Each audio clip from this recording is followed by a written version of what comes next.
Morning, good morning, and welcome to Live at the Waterhole Show. It's Steph Winterbull with you for the next couple of hours, and not quite the dramatic opening that we were all hoping for this morning, but nonetheless, we have an Egyptian goose to share with you. All good. We're expecting a day filled with adventure again and highlights and I don't know, surprises. And yeah, I mean, if nothing's testimony to the fact that this is a live show, well, then this is. So it is also interactive. You're welcome to send through your comments and your questions and any suggestions you have or whatever the case may be for discussion today. And if you don't know how, you just have to register on the WildEarth website and follow the prompts, and you'll be able to send through your comments and observations, past sightings you've had, any discussion topics that you want. I know I'm waiting with bated breath to see or hear what Picasso has to ask me today. You'll be joining a community of like minded individuals that really just enjoy watching animals in front of cameras at waterholes across Africa. And we have a couple of them. We've got a couple in South Africa, we've got one in Namibia, one in Zimbabwe, there's one in Kenya. So a big, big area covered. And of course, lots and lots to see all the time. This is one of the more common birds that we have around South Africa. It's actually closer to a duck than it is a goose, but it's called an Egyptian goose. They eat grass, so they're grass feeders, grazers, and are monogamous. So this pair will be together for their adult lives until one of them passes away, and at which point they'll take another partner, but they don't live in flocks. Although they can occur in quite large flocks on lawns and things and fields where they can become a bit of a pest. But right now, not any of that happening here. Where are we? Might be a good question. Well, King's Camp, as you see top left, is in the Timbavati Game Reserve. The Timbavati is in the Greater Kruger. The Greater Kruger is attached to the Kruger. No fences or anything that can inhibit animal movement, and is huge, way over 2 million hectares, so 4 or 5 million acres in extent. And that isn't even counting a cross border in the Limpopo National Park, which is another over millions of hectares. So these animals have a massive space in which to live out their lives freely. In fact, I would argue that there's pockets of wilderness inside the Kruger National Park where animals will go through their entire life cycle and never see a human, other than airplanes and helicopters, etc. That's how big it is. Now, that little bit of shake that you're seeing on the camera there is because we've got a bit of wind and we're at a decent dune. And of course, any small, minute movement that we have with the wind blowing the camera around is exaggerated. It's not too much of a story. We'll go into a bit of a wider angle just now, and it will miraculously disappear, or at least reduce in severity. See that there's a little bit of water that the geese are standing in. Now, that could be from an enthusiastic elephant having a bath. It could be a leak in the side of the dam. Right now, it's a mystery, but definitely losing water to something. Those geese just enjoying the sun. The weather around the place at the moment is anything but good. We've got such a lot of diverse weather systems going on all over the place. It's quite tough to explain, but we do have a summary ready for you. And so, without further ado, let's go and have a look at what's happening.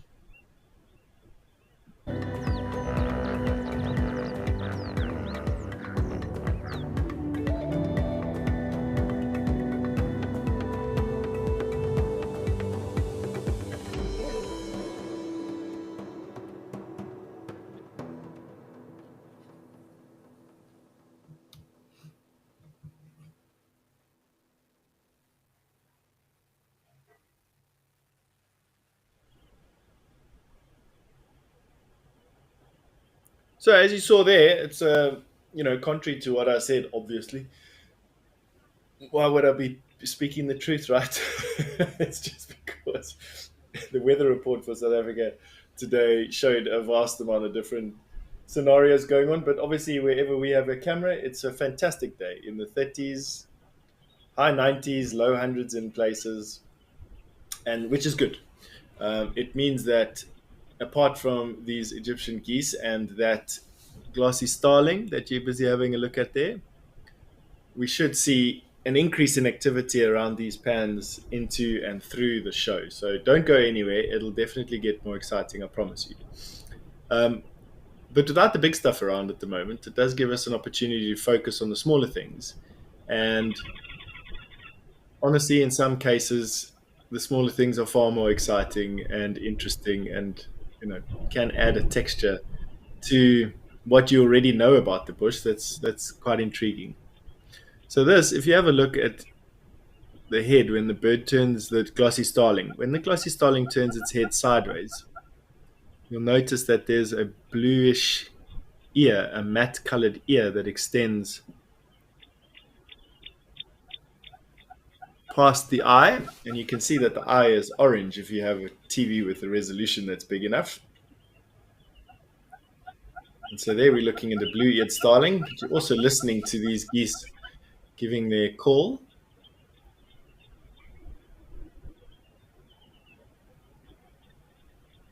On the geese, you could actually do much worse for security than having two of these guys sitting at your front door. They're hyper vigilant. Oh, there you go. You can see the orange eye now quite clearly, and that gloss on the feathers is just glorious, isn't it? The feathers are saturated in. Now, melanin is what gives our skin pigment. So the feathers are saturated in melanin and are actually black. But around the melanin is a clear keratin layer. Keratin is what our fingernails are made of. And what that does is it diffuses the light that goes through the feathers filaments and gives us that glossy sheen. And of course, being a glossy bird that requires sunlight for your shine to come out, these are not shy birds. They are absolutely precocious and active in the open.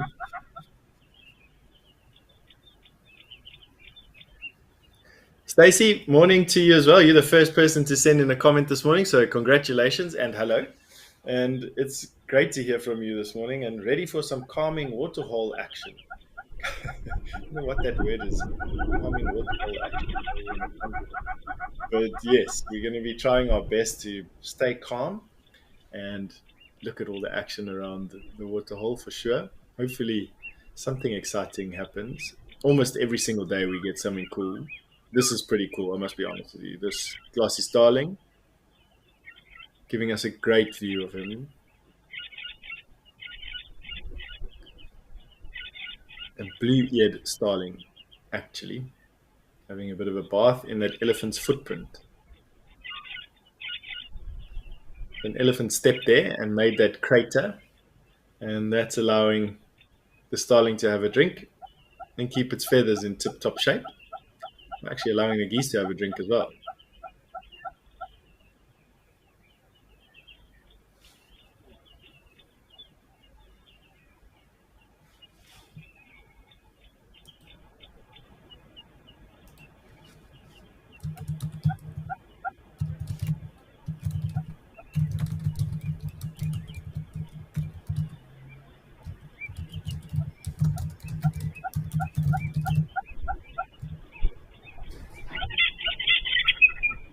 Excuse me for that little faux pas. You could hear me typing a message to our support crew. I was supposed to put myself on mute, but it didn't. In Afrikaans, this Egyptian goose is called a kol gans. Kol meaning spot, and you can see where it gets its name from on the chest. You might have noticed a dark blotch and or a spot. So kol, spot, gans, goose, spot goose.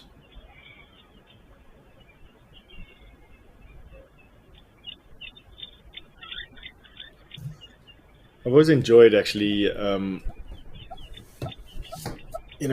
calling something a spot goose or an Egyptian goose or whatever you want to call it doesn't really pay, sometimes doesn't really pay respect to its scientific name, which in most cases, when people sprout scientific names, it's just showing off that they know something that you don't. But often, I found that these scientific names, when translated into a language normal people can understand, they they're actually quite insightful. So why don't we take a chance and see what spot goose means in its scientific name when I can find it.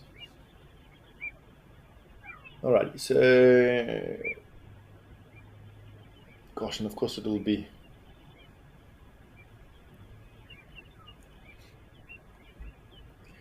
safari chicken. You want to know if all birds drink water the same way, and I'm assuming that that you're talking about scooping water up with their beaks and then raising their heads to pour it down their throats. I would imagine so. I mean, all birds have a beak, and to drink just biomechanically, you need to do it in the same way. I mean, I think there'll be a slightly different maneuver for a bird with a sharper beak, for instance, like a heron, or more aquatic birds like a penguin. Birds that live in the water more often. But I think that they do it the same. I mean, it's a good question there, Safari Chicken. I don't really know. Alrighty, so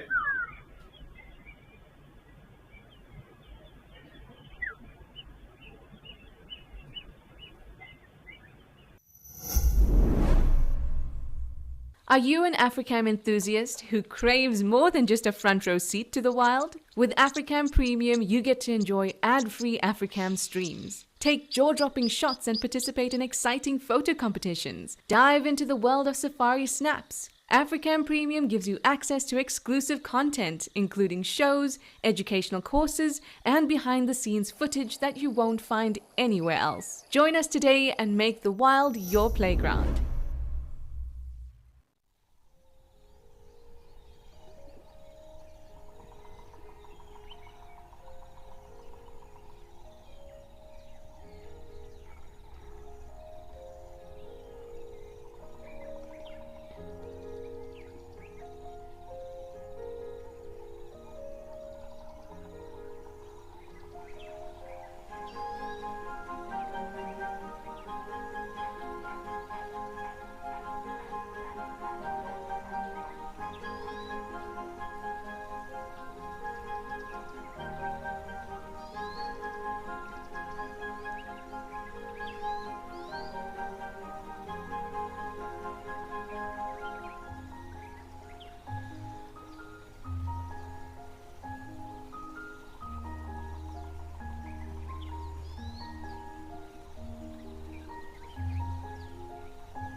Ooh, ooh.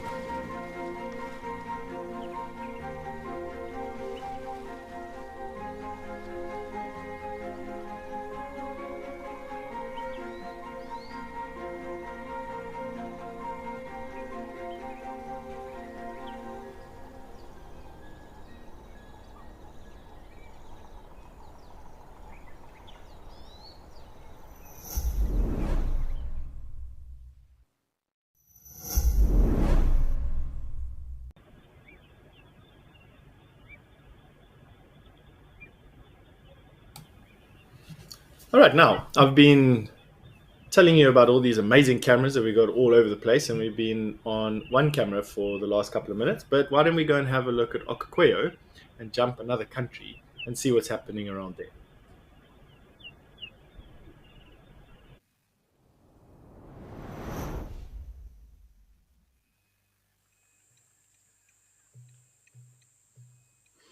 Gosh, and a totally different scene to yesterday. And something that's unique in the last couple of weeks, at least whenever I've been on, is the fact that we have some cloud cover building on the horizon above Namibia today, or above this area in Namibia. For those of you who are new to the show, we've gone from South Africa, close to the Kruger National Park on the eastern border, close to Mozambique and the Indian Ocean, and we over the width of South Africa, and then crossed north into Namibia, and then gone all the way through Namibia, and are now in Etosha National Park in Namibia at Okokweyo. And we're used to seeing massively blue skies. Today, this is not so. We've got a hot day, over 100 degrees Fahrenheit, over 40, blowing, and cloud cover. The seasons are changing.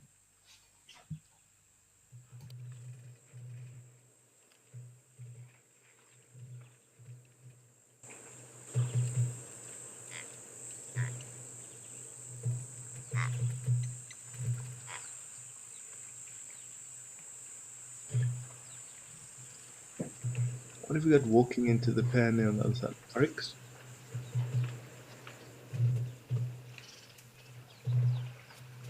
And then we've got some springbuck in the picture. Blowy days like this, I must be honest with you, are tough from a game viewing point of view. Animals don't like wind, it freaks them out. And they go into hiding. But thirst is thirst. And of course, you can see that in spite of it, we have an oryx and a springbuck wading belly deep into the water. We'll see what else is brave enough to weather the storm today. That looks so cool. Some pied crows in the background. And then the ever-present springbuck. These zoomed-in pictures of this pan is actually fantastic. You don't realize how big, actually, and how deep this pan is. We had a herd of elephant yesterday swimming here, and two of the members submerged completely. So it's deep enough to put an elephant underwater on its side. Gosh, that's a lovely picture.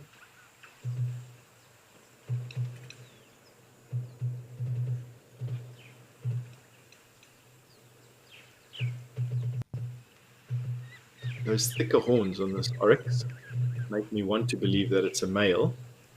Actually, quite difficult to identify with all the usual protuberances hidden, and without being able to sort of compare them with another one.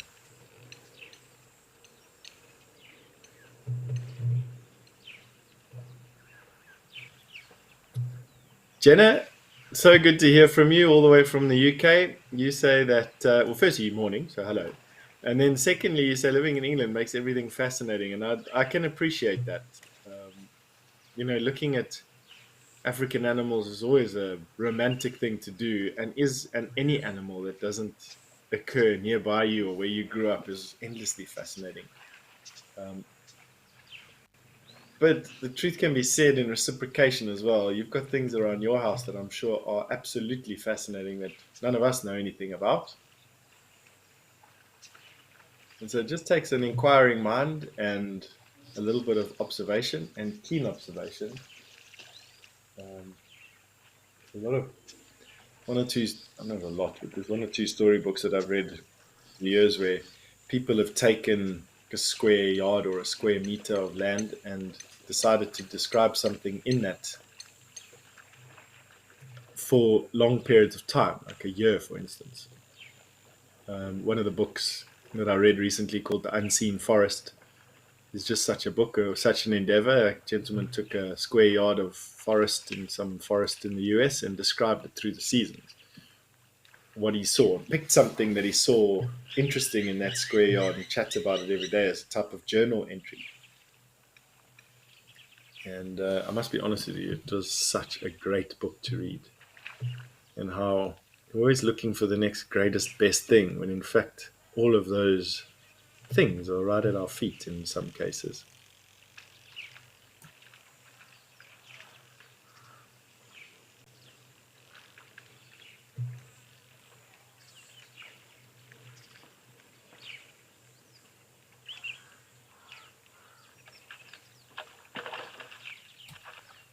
My apologies. Actually, I got the title of that. I got the title of that book wrong. It's called The Forest Unseen, um, A Year's Watch in Nature, and the book is written by David George Haskell. Not that I'm punting it in any way whatsoever. It was just a book that I read and really liked. So, The Forest Unseen, and really just a lesson to me in how we shouldn't take things for granted. We live in an amazing world, and right at our feet, often there's wonders to behold that you just don't see because we're so busy human doings.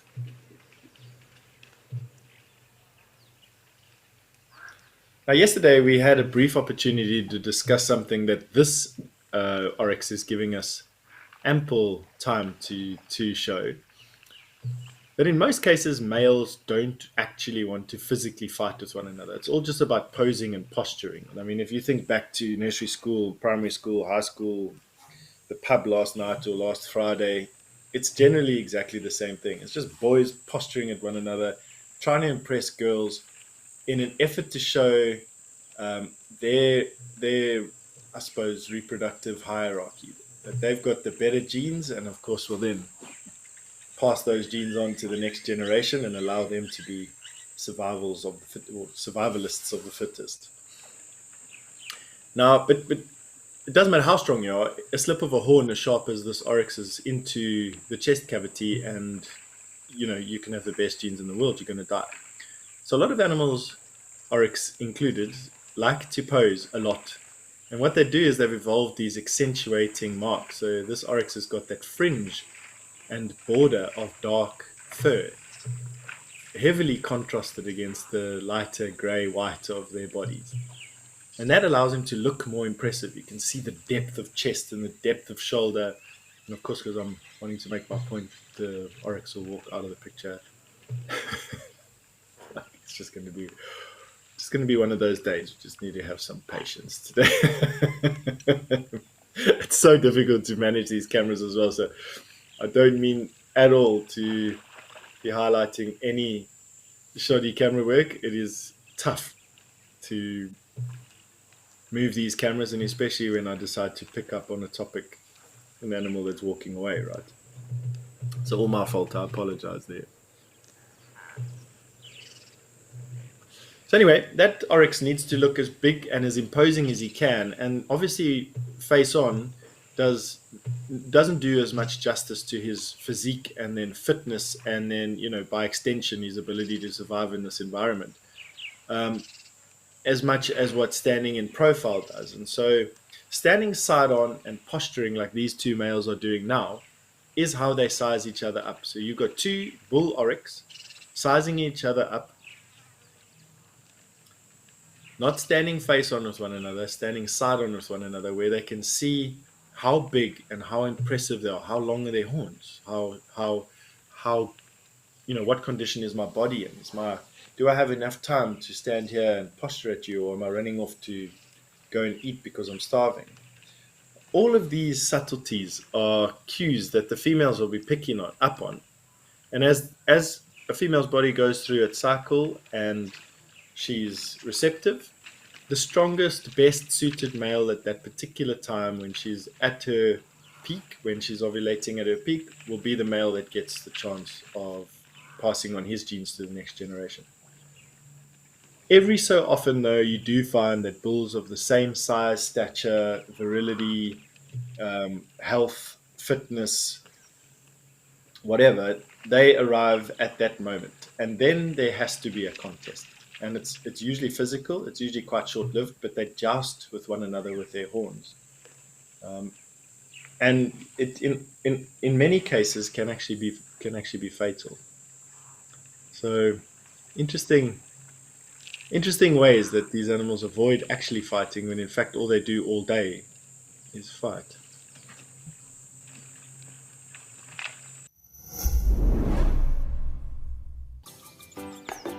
Wild babies, little bits of heaven sent down to earth to stumble and tumble their way into our hearts. Join us as we celebrate and find as many wild babies as we can on Safari Live. Vote for who you think is the most adorable. Prepare Prepare your heart for a cuteness overload. WildEarth, it's in your nature.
So I count about 34 zebra here. Was I correct or was it 44? Let's recount. Oh, got a memory like a goldfish.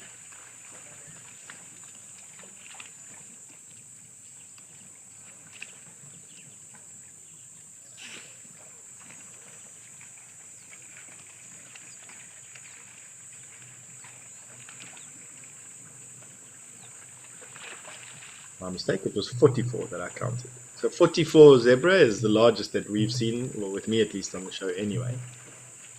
A very big herd of zebra, it's amazing.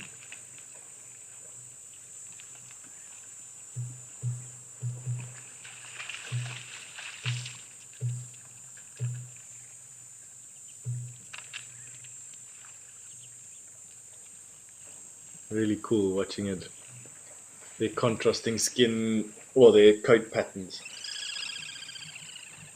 With the white of the stones behind them and the shadows and the dark bushes. It's great.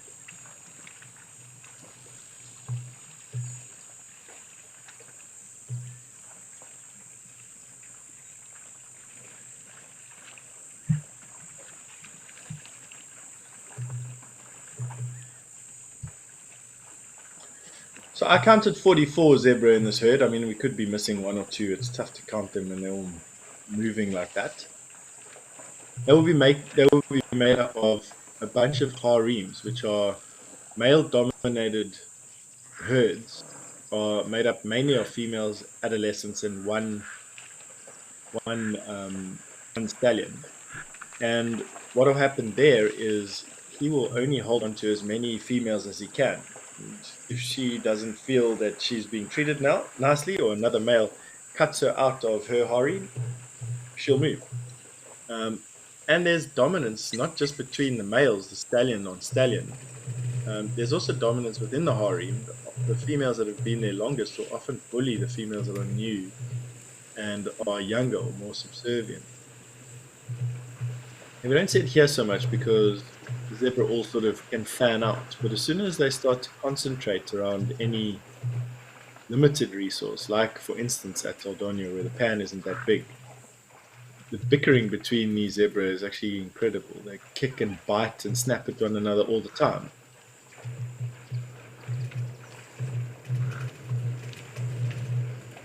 Nice to see so many zebra. Gosh, like I said, this is the largest herd of zebra that I've seen on the show while I've been on it.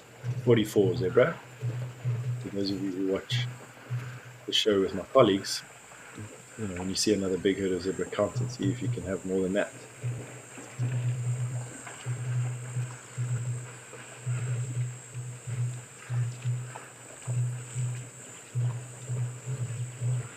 Sophia, you want to know if there's any herbivores that scent mark? 100%, Sophia. Great question. And yes, they do. I'm just thinking now of a very prominent one. We won't see it. We might see it in Pilanesberg. It's called a klipspringer, a rock jumping antelope. It's one of the dwarf antelopes in this area, and they've got a preorbital gland, which is quite highly developed. So it's like a channel just on their nose, and what happens is they walk up and they glue a secretion onto the end of a stick, and you get this almost lollipop-like secretion on the end of the stick, and it becomes a place that other klipspringer will spend minutes at smelling. You also get hippopotamus now on the other side of the scale, massive herbivores, which paddle their tail when they defecate onto bushes, and they use that as a type of signpost, a smelling post. You'll notice the springbuck in front of us here is defecating on a midden. That's a signpost. And urinating on a midden.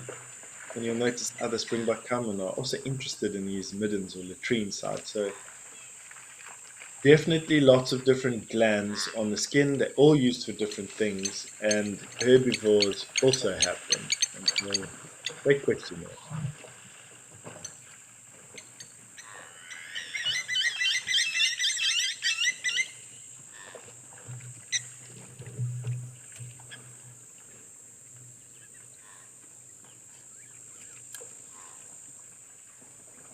Apparently yesterday, you guys had a klipspringer at Pridelands on the Sunrise Safari. So if you do watch the show outside of the Live at the Waterhole shows, yesterday there was one at Pridelands.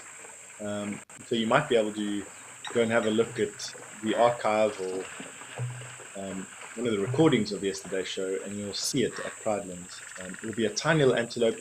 When you look at it, I'm sure the cameraman tried his best to get as close as he could. You'll notice the preorbital gland on the nose just in front of the eye. You'll see what I'm talking about there.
The zebra are now leaving. They've decided that they've had enough to drink, and even yesterday it struck me at how quickly the animals are drinking and then leaving here at Okakoyo.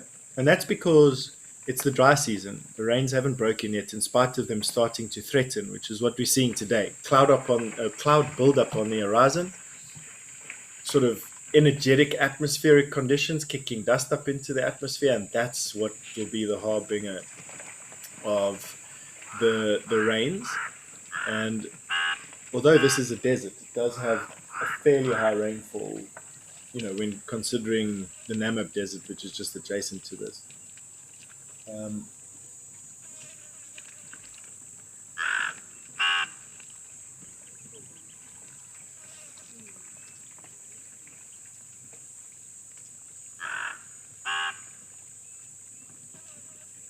but yeah, just like I was saying, it's interesting to see how quickly they come and go, and it's because of the food. They're needing to travel far from the water to get food. All the food close to the water has been finished. Obviously, convenience dictated that. And now they're moving. Now they're needing to move far. And in some extreme cases, food is so far away that it makes no sense to travel anymore. And so they just stick around next to the water holes and just stay hydrated, waiting for the rains. That doesn't usually last very long unless we're in a drought cycle. Ultimately, what will lead, past that is the populations of animals thin out. They start to die, and the weakest ones die off. But let's see what this year brings. We don't know if we're going to have another wet year, either more rain than last year, or the same, or less rain than last year. It's a mystery. Here's a wildebeest.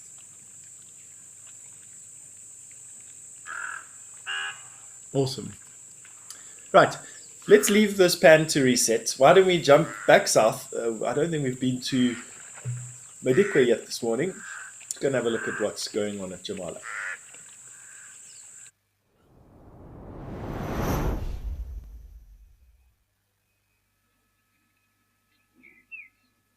Ah, I love the fact that we can jump around from country to country, camera to camera. It's like, honestly, this is one of the best shows on earth. And it's for the reason that we can watch these animals and move from camera to camera, or watch what they're doing, and then without bothering them at all, and then move from camera to camera when you get bored or there's nothing there. It's amazing.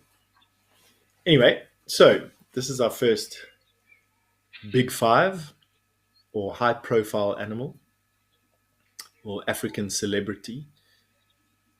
And I heard this pan at Jamala is well known for its herds. Although yesterday we had four big bull elephant arrive early in the morning, and when I at least finished the show, they were still there and they were still hanging around the pan, visiting with all the females and socializing. It was quite nice.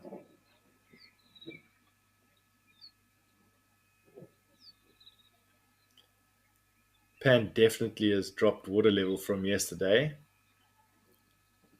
So hot at Madeko at the moment. You noticed on the weather forecast there, I mean, we're deep into the high 30s. Out in the sun, it'll be even hotter. That's just the air temperature under shade. So you can imagine how hot it is actually standing in the sun. In the back of an elephant will get to 50 degrees centigrade. The ground will be so hot you can't walk on it. Well, barefoot, I'm telling you, not in shoes, obviously. And so evaporation rates of these pans, especially when elephant have been, digging the edges out and making the pans bigger and shallower, the evaporation rates just increase exponentially.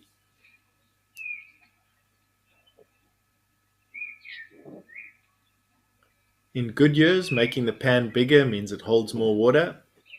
In bad years, it means when the water's gone, I'm talking about drought now. In bad years, bad rainfall years, when the water's gone, animals start to die off. And if you think about that sort of balance that Mother Nature tries to accomplish all the time, there's method to the madness.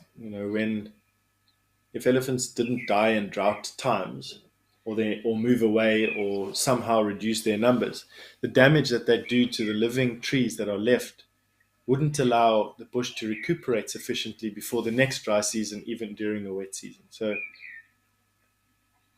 and I'm always cautious of making definitive statements like we need to do this because right now we're seeing an issue. Mother Nature's had 3.5 billion years to practice what she's doing. She's pretty good at it, in spite of what we managed to do, right? Anyway, enough of that, what can be quite a boring topic if I just drone on, and definitely not a celebration of what we've got in front of us. We're seeing that young Ellie there that just lay down and had pretty much the most relaxed sit down and now kicking around on its side. This young elephant, honestly, they have some of the best swims ever.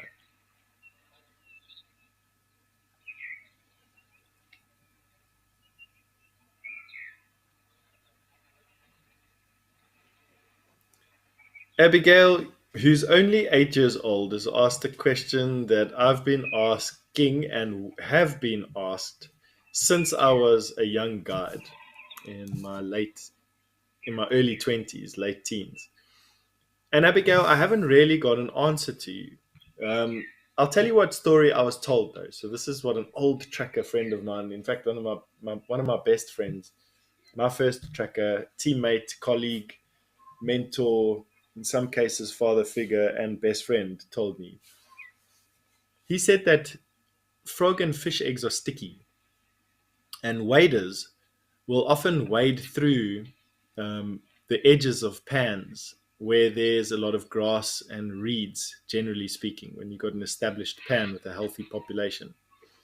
And what they'll do is they'll then fly into these new pans that are around and rub the eggs off of their legs. And that is how pans are populated. If the pan dries out, then of course those fish die and the pan never gets populated, or would need to be repopulated again. But if the pan becomes permanent, that's how the many different seeds are brought in. So seeds are brought in the mud on the backs of elephant and buffalo, on the legs of birds which fly between pans, and the same goes for fish. Now, that's obviously what my friend told me, because that's how he had rationalized it out. In 25 years, I've never changed that story. It makes perfect sense to me. And so use that information as you like, Abigail. And thank you for the question. It's a great question from an 8-year-old. Gosh, I don't think my 11-year-old would be able to come up with a question like that.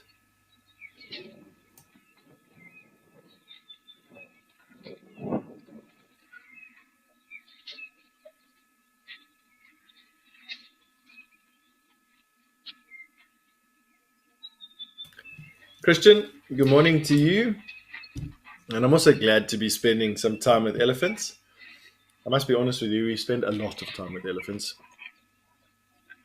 I was saying to a friend of mine yesterday that it feels like some mornings I'm scraping the bottom of the barrel with what I know about elephants, but thankfully these questions are keeping us well versed, and with all the new viewers joining all the time, there is opportunity for repetition, thankfully. But anyway, there's always something new to learn, and particularly with intelligent animals. And what I've enjoyed over the last couple of weeks and days of this dry season progressing and Hell Month being in full swing, it's almost over, is just watching the subtleties, the body language between the animals.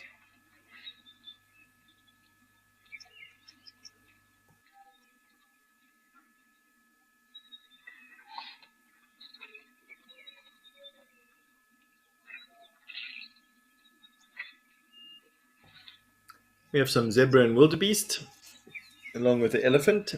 Shame no zebra. They're skittish of these ellies, although none of these ellies gave them any trouble at all.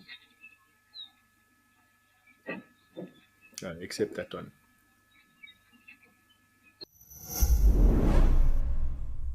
It's time to tap into your owl-like wisdom and elephant-like memory. Gear up for a month of Animal Quizmania this November. Teams will pit against each other every Saturday for some good old-fashioned interactive fun on the Sunset Show. To enter, form a team of at least 2 people, fill out the form on our website, and name your team. Come along and put yourself and your challenges to the test. WildEarth, bringing the fun to the safari.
Picasso, as usual, you asking the profound questions. Well done. Zebra are supposed to have too weak a back to support a rider, and I'm assuming you want to know that. Um,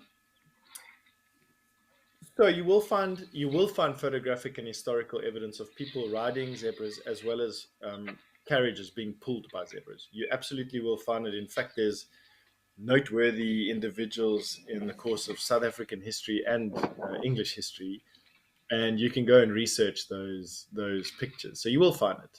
But this is what I've been told by horsey people, and a few of our viewers actually do have horses, and so can corroborate what I'm saying here for Picasso, if you don't mind. But zebra are not actually big from a horse point of view. They only weigh 250 kilograms, and that's for a big male. And the weight is not big enough to support that of a full grown man for too long. Ponies, as far as I know, are double the weight, 400 to 600 kilograms, and horses, proper horses, are even heavier than that, so above 600 kilograms upwards. And at that point, the volume of skeleton and muscle and just horse is big enough to carry around an 80 kilogram man. Whereas the zebra at 250 kilograms is the strength to waist ratio just isn't there to carry around a saddle plus an 80 kilogram man. Then in addition to that, their hooves are actually quite small. So when you have a look at a horse's hoof, you can see that it's very wide and splayed, and that's to transfer as much weight across the hoof surface as possible. But even then, you have to put a shoe on a horse to stop the hoof from splitting whenever it's doing hard work or carrying a heavy weight. Um, and zebras, of course, unless they're domesticated, won't have horseshoes fitted on them. So not only are they not suited to carrying heavy weights because they're just their body mass to power ratio isn't suitable for a man and equipment, but their hooves are too small and will split open underneath the weight. They're just not evolved for it, or they haven't been purpose bred for it. So I hope that answers your question, Picasso. And like I said, a couple of our viewers and community out there have worked with, owned, ridden, and been part of horses' lives for ages. Please feel free to corroborate what I've said, even though there would be historical evidence available to suggest otherwise.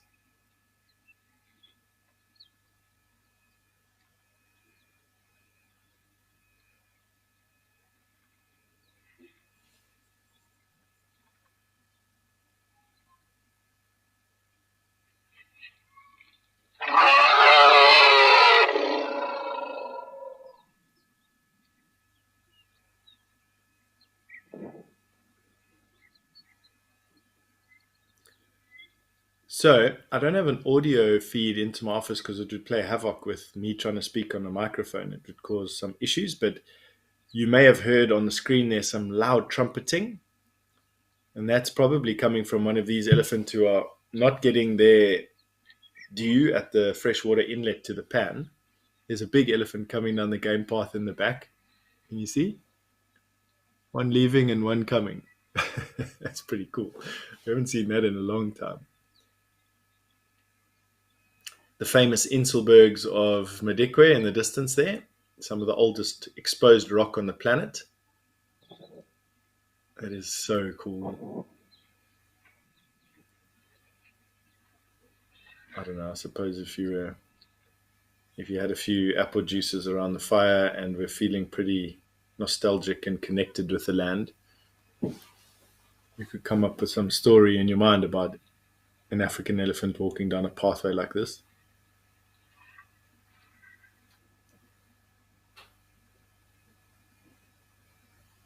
Come on, all you poets out there, write a poem about what you're just seeing and send it to us, and we'll read it. I try and do it justice, although just if I'll probably end up massacring it, but craft a poem and then let's put it out there. On watch him start shaking his head as he starts arriving at the pan. That's something zebra and wildebeest and elephant do in particular. I don't actually know what it's about. I just, it just seems to be like you know, I've got that song "I'm Happy" floating through my head by Pharrell Williams at the moment. Elephant got that playing in his head.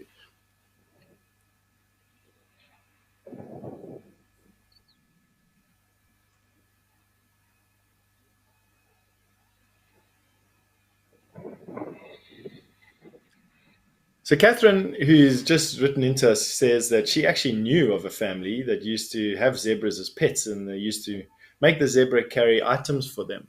100%. Like I said, you're going to find any number of historical evidence to suggest that zebra can actually become beasts of burden and domesticated livestock. That Ellie just have a big flop down on its side. But from a physiological point of view, in other words, what they're actually built for, it's not good for them. And so while they are capable of carrying things on their back, I doubt it would be very heavy things, and you could actually do them damage, both to their muscles and bones, and also to their hooves. From what I know, that's like I said, that's just one silly game ranger to all of you out there. What I've seen and heard and read in my life is what I'm telling you. So this bull is probably going to come straight into the fresh water, and you'll watch how everyone just makes space for him. He looks like he's bigger than they are. Is this bull going to give him a bit of a "How are you"? Let's see who has the right of way. No, a big guy coming in. See how he opened up his ears? Everyone else, except for the guy now looking at him, is making some space. They're sizing each other up, saying hello. Very respectful. Those two are obviously the same size. Or I would argue that the guy standing at the water is probably bigger. So, talking about posturing, we talked a little bit earlier about posturing. Elephant have just shown you that they posture as well.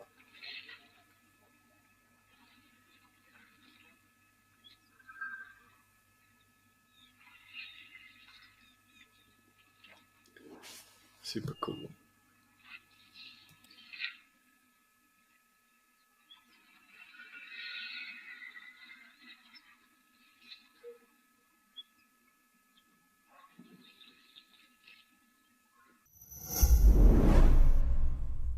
It's that time of the year filled with tricks and treats. From the creepers to the crawlies, we're scouting the creatures that keep you up at night. Hang on to your seats as we debunk the myths behind the safari's scariest. Turn out the light and lock your door. There's a spooky safari coming to your home. Come along for some hair-raising fun this Halloween with WildEarth.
so cool listening to all the splashes. And we were noticing yesterday how accurate these elephants can throw mud above their ear, above their head, and the power that they can generate in showering down their flanks often goes way past their bodies. See if he has a pattern. So one on his head, left flank. Oh no, that was belly. Left flank. Right flank. Top of his head. Or was that the left flank? So it's difficult now because there's grey areas. Belly, definitely. That's so cool.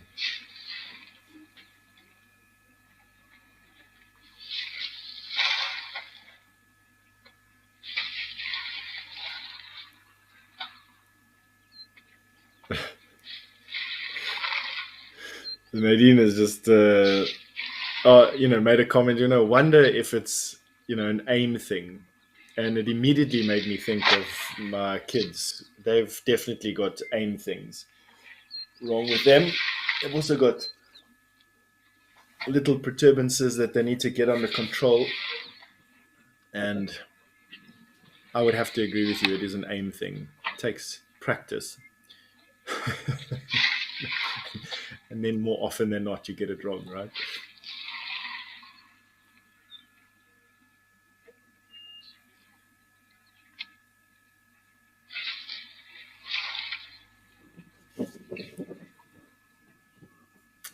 In fact, not that we're sharing parenting tips on the show here, but my sister actually put in a boundary with my little ones and said that they had to earn the right to stand and pee in her house. It was an earned right, not a privilege. So, I don't know. Take from that what you want, but it works like a charm.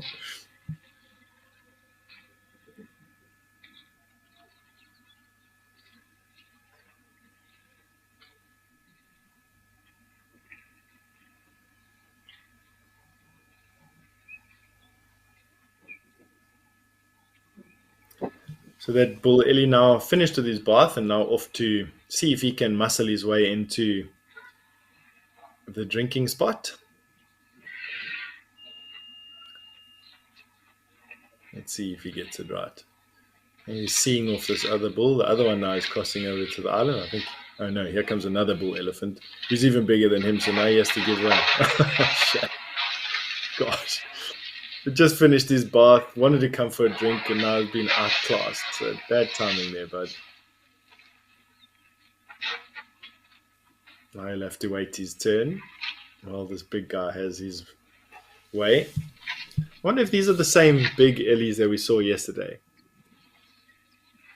I have to say, we didn't really notice any. Look at those ones pushing each other in the mud there. Gosh, yeah. Look at the herd of elephant top right. So this pan action is hotting up here. So I'm going to go out on a limb here and say that it's the same 4-bull elephant that we saw around the pan yesterday. Like it's a 50-50 whether I'm right or wrong. But it makes for a nice story. And elephant do this time of the year drink every 24 hours or so. And it'll be interesting to see if this herd of elephant contains that young cow that's got that tiny, tiny baby, and or that sort of teenager, that young teenager or pre-teen that has that stubby tail that loves to swim so much. It'll be interesting to see if this is that herd.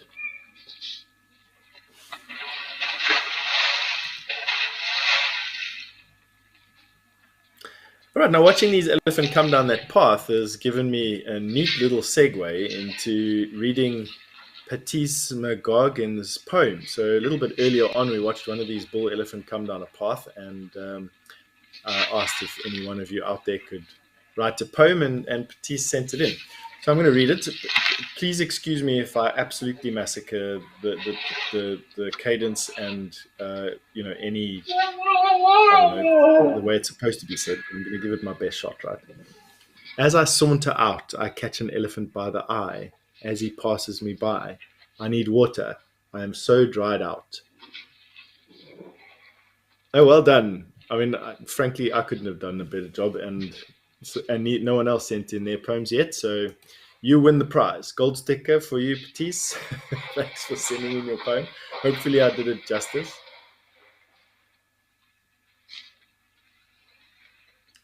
So nice to see these around the pan.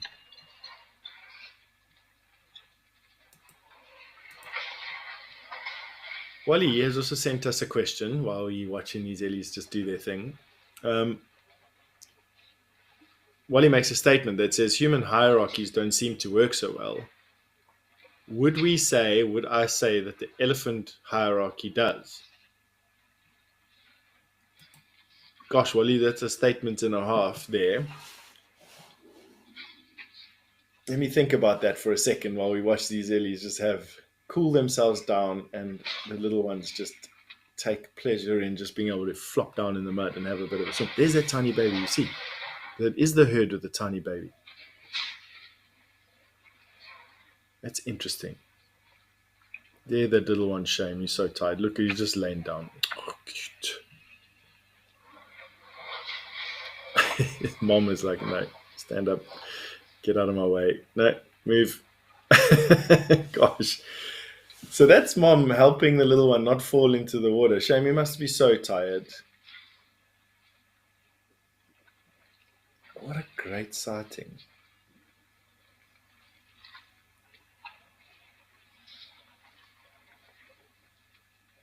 Oh, Shame, this little guy is exhausted. He just wants to lie down. Come on, Mom, spray some water over him. Come on. Cute, man. I think he's going to get wet by default here. That is so epic. Gosh, what a sighting. Come on, little guy. Yeah, if you stand there, you're going to get full of mud. He just wants to lie down. My mom's taken him to a steep bank and he can't because he's slipping in and she's getting crosses there and kicking him. Can't quite. He wants to roll into the water, which is scary. Gosh, what? No. Come on, where are you going? She's going to help him now. Up. Hey, there you go. Help you. Come on. Get your face out the water. You're going to drown. Look at that.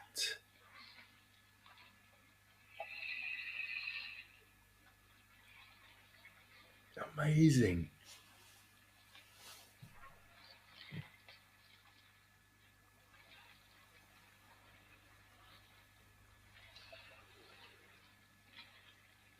Oh, shame.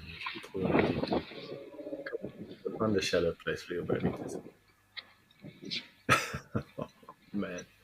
Must have been a long walk for him to get to the water. Don't get irritated. It's just the child.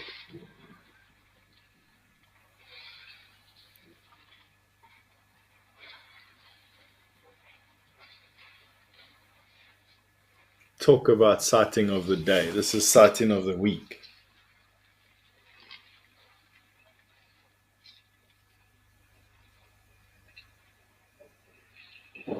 Madison, you echo all of our sentiments here in that this is such a special sighting.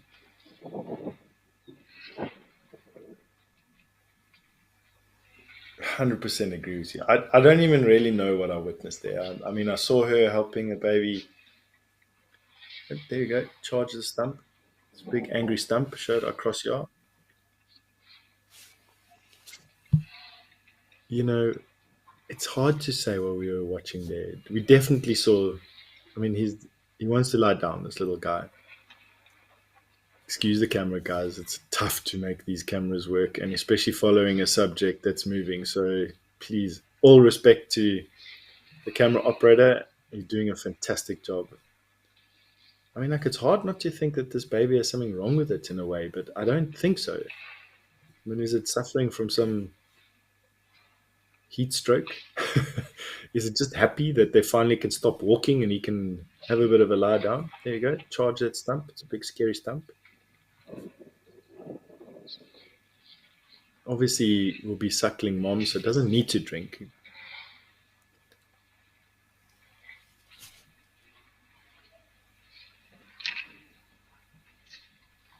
Oh, maybe some heat, yeah, heat stroke, heat exhaustion. I don't know. Gosh, just looks. Or it could just be a happy baby. I mean, like it's like I said, it's tough. These poor little Ellies, they march for distances with their moms. And elephant don't walk slowly; they walk fast. But he's battling to stand. Anyway, maybe not battling to stand. He's battling to lie down. That's a more positive outlook. That's a glass half full statement.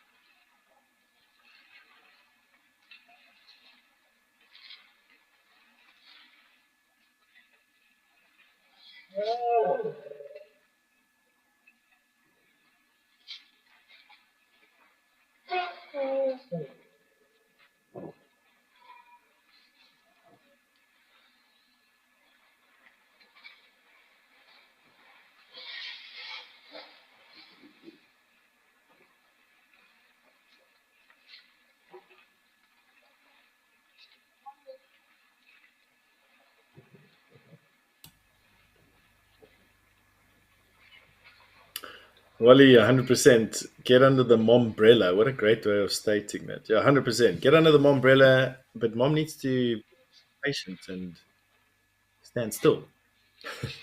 Everyone else is having a swim. Let's see what this little guy does. Is he going to sit in the mud? Mom obviously just. Oh, shame, man. You now got a stick in the way, dude. Yo, you're going to get a face full of mud when mom goes down her flank there. Close your eyes. Straight in the face. Gosh. Oh, straight in the mouth. That tastes so bad. Gosh.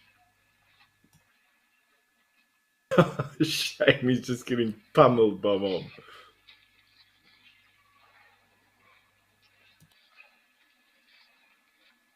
Alan, too adorable, 100%. Yeah.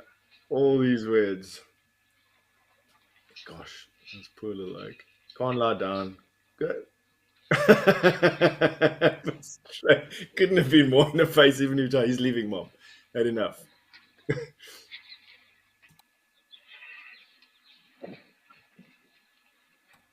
Too scary. Mom's like, come back here. I haven't quite finished abusing you.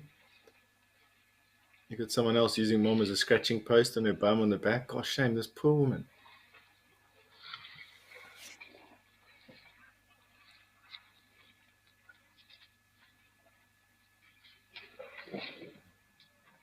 Yeah, 100%. Nadine is just fast on a comment to say it must be so confusing.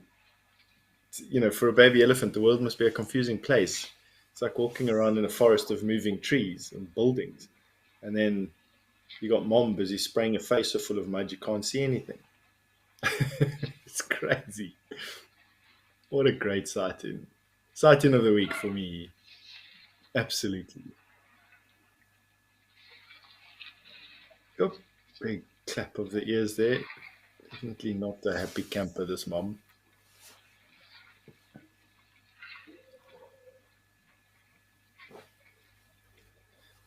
Canine girl, yeah, filling your heart with so much joy and happiness. Totally agreed there. I mean, something really epic about a baby elephant. Like, really. Shame he wants to nurse now, so you can see there, reaching up between mom's front legs. There's another tiny baby there. Yeah. Gosh, look at that one. It's also tiny.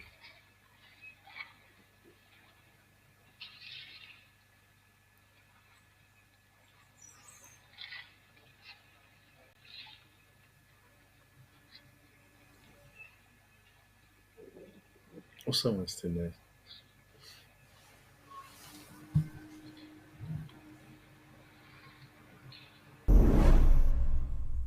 Are you an Africam enthusiast who craves more than just a front row seat to the wild? With Africam Premium, you get to enjoy ad-free Africam streams. Take jaw-dropping shots and participate in exciting photo competitions. Dive into the world of safari snaps. Africam Premium gives you access to exclusive content, including shows, educational courses, and behind-the-scenes footage that you won't find anywhere else. Join us today and make the wild your playground.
Shame that Illy, that baby, got in front of mom and was quite viciously kicked there. I don't think she did it intentionally at all. Oh, shame. Just lie there. I think that's an older sibling. Yeah, they're just when they're siblings just bonding. Now, baby elephant's got an itchy bum, and now wants sister or brother like, hey, man, just sit still. No, don't lie on me. You're going to hurt me. I've just got small bones. Yeah, get away. Danger, danger, close, danger. Oh, that would be an opportunity for me to pay back. Just slap with a trunk on a sensitive part. Such a cool sighting. This little guy just wants to have a sand bath, I think. I don't think there's anything wrong with him. He just wants to lie down. And no one is allowing it. There's old Wally's mombrella there in the back, on the left, exiting the screen. This little guy here. Just lie down and have a relax. You're fidgeting too much.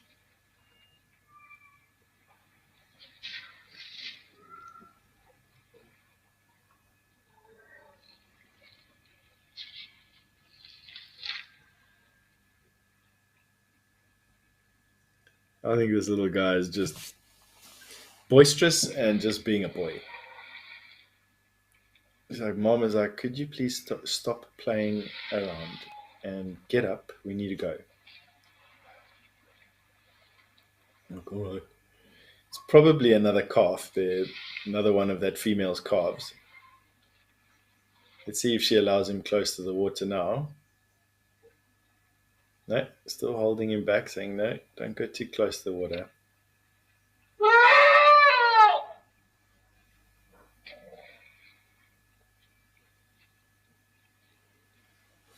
Just Ellie's everywhere.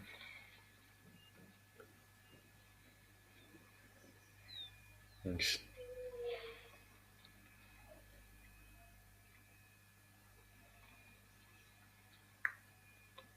So this is how fantastic this camera is. It's on a pole much higher than it was previously, and so we got this bird's eye view of the whole pan and of the bush around it. I, for one, have thought it's a fantastic thing to do because it allows us to zoom in on both sides of the pan. Previously, that was hidden when we had a lower angle. Hey, Mom, how's that stick? Shame, baby, get out of the way. That's not going to end well there. See how that's a rubbing post? You can see how the post itself is being rubbed around. And that's by any number of animals just doing what that mom was doing there. It's a resilient hardwood, probably a leadwood by the looks of things. And just at that right angle to provide the best scratch. Baby not quite satisfied and wants some more to drink. Let's see if mom obliges or not.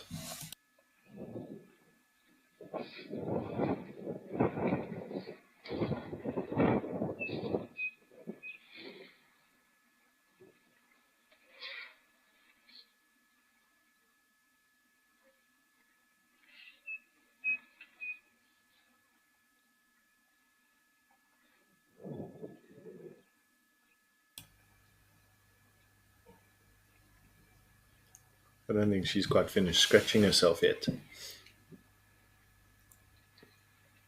Sometimes they can look so awkward. I mean, they can get anywhere and do anything, these elephants, but sometimes that.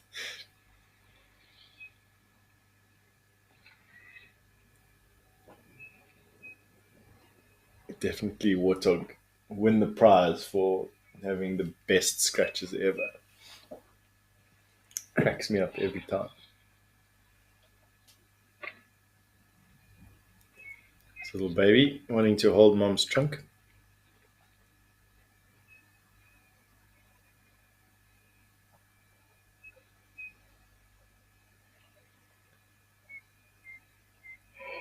This mom will make some space for the new herd coming in. You can see that in spite of how wobbly these youngsters look, they're actually the population of elephant are doing really well, and so they're really healthy and well looked after here. Lots of babies, herds are big. See them just come straight in, cool down. I expect that one that's in the water is going to flop down almost immediately.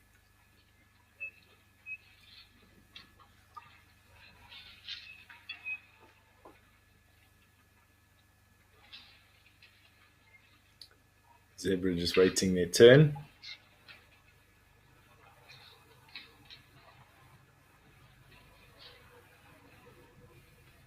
Oh, what a relief. It must be the most insane feeling. I mean, it gets hotter. We've all been hot in our lives, and you understand the feeling when you get into a swimming pool or you can get into a cold shower or, you have that drink of water that comes out of a cooler box or a cold tap or a spring, and it just is the best thing ever. Like, this heat in Madekwe is a different story. It is off the scale.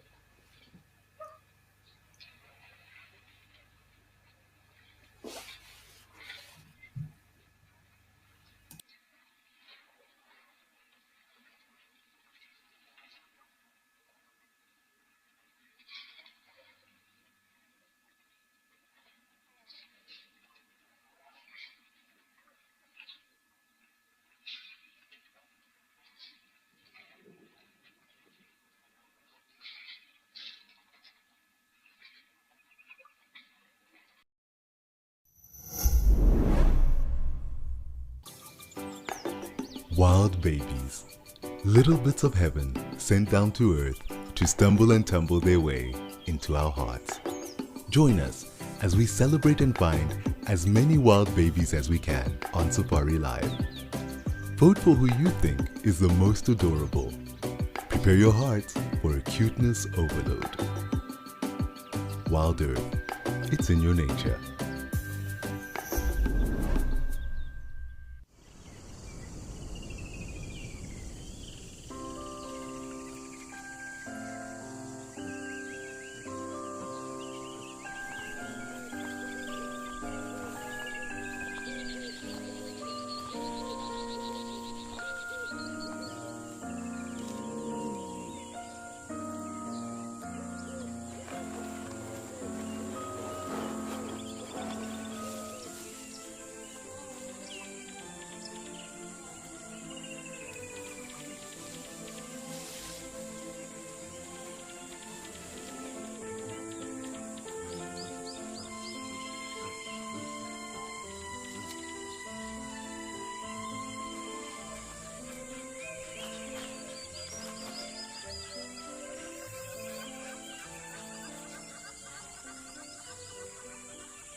So we've got at least three herds of elephant and a number of single bull elephant, full grown, around this pan at the moment, all busy cooling down and drinking and just having some fun. That includes two tiny little babies, a couple of weeks old, and these three youngsters, which pretty much are trying to be submarines at the moment. They're having the best time.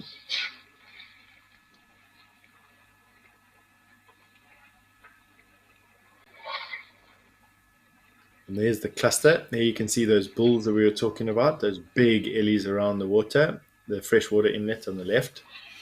On the right, we've got right center, we've got an elephant having a sand bath. You can see the dust just busy coming up the air. And then there at the back, we've got a baby elephant, tiny baby elephant, and a sibling having a chill next to mom.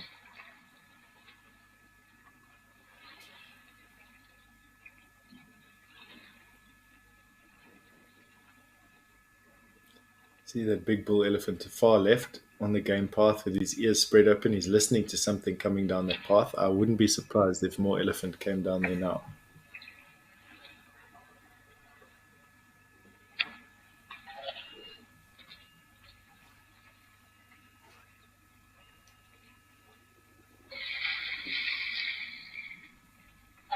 So, a number of elephants just relaxing around the area. There in the background, there's a tree with a herd standing in the shade.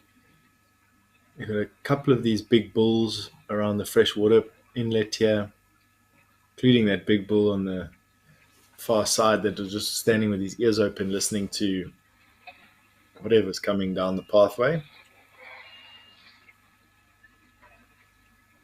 And you got those ones on the far side having a swim, and then you got mom with tiny baby there, center of the screen, sort of just left of center. Two siblings. And then you got this little guy sort of at the bottom here having a sand bath after his swim.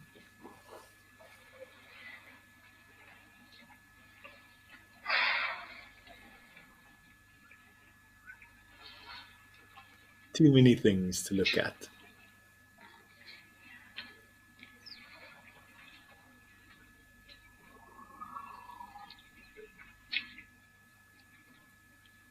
Right, so we've got about 2 minutes before we're joined by all the camera feeds from Africa. Because it means that we have more locations to go and have a look at. Not that we are taking away from Jamala whatsoever. It's been a super sighting day. But it will be cool also to just celebrate the fact that we have so many different options around. And so I, for one, can't wait to see what those cameras bring to the table today. Anyway, long story short, we're going to be introducing the cameras and then we'll be having that portfolio ready with us soon.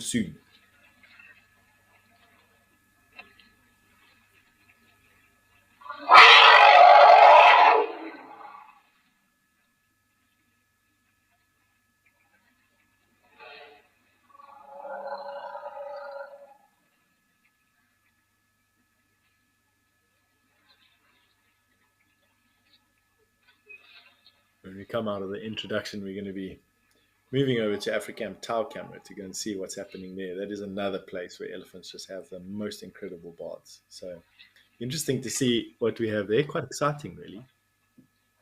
Like I said, here we've literally just got too many things to look at. So it's just watch whatever we feel like watching and see if anything.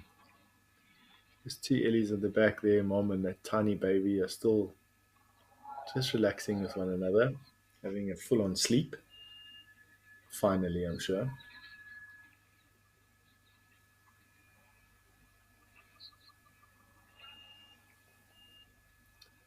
Yeah, there in the center, just above center.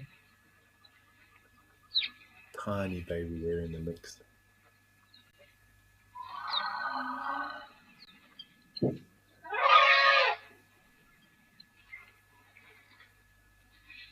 No, it's just in front of the mom. You can just see the little legs there, not sleeping. Obviously, why would it sleep now that it wants to and mom's able to let it sleep?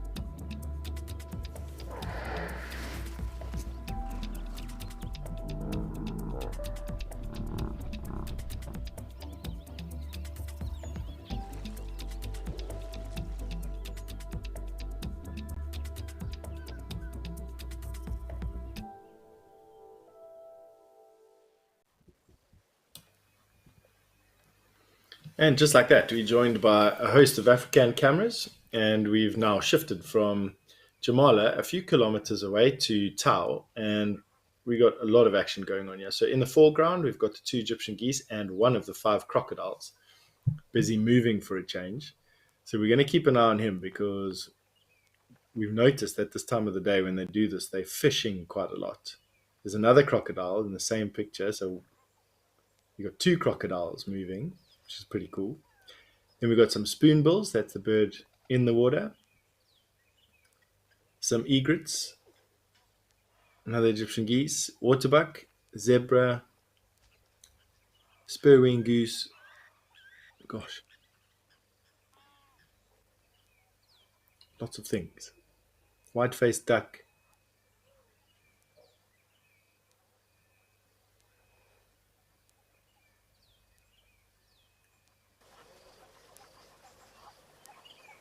Lots going on here.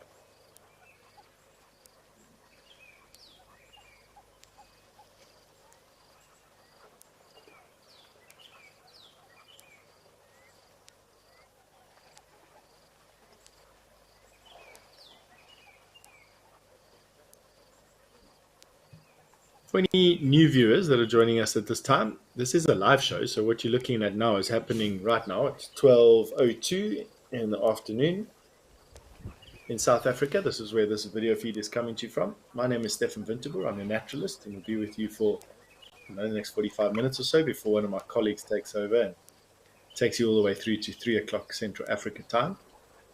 And it's interactive, so you can ask us questions and send through comments. You can talk to us about sightings you've had, or just generally bring up things for discussion within the community that is watching this show at the moment, and which we all benefit from. So please don't be shy.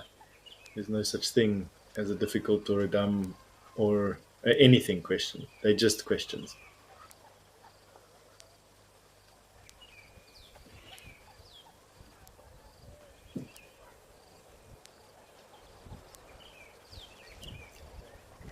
All right, let's give this pan time to gather some momentum, considering what we've been seeing at Jamala as well, but also celebrate the fact that we have got a very wide range of cameras with Africam, and go up to Kenya and go and have a look at what's happening around the Old Donya.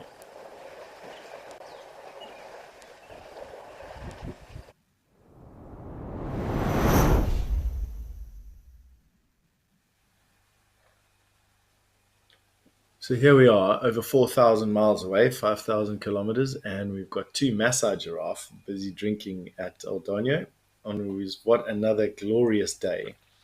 Talking about cloud buildup.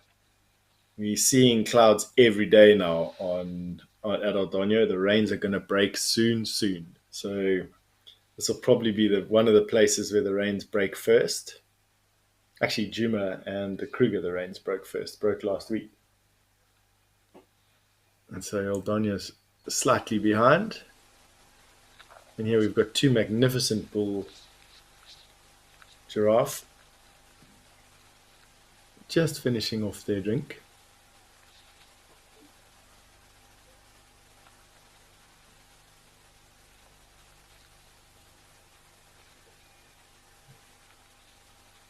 Really cool.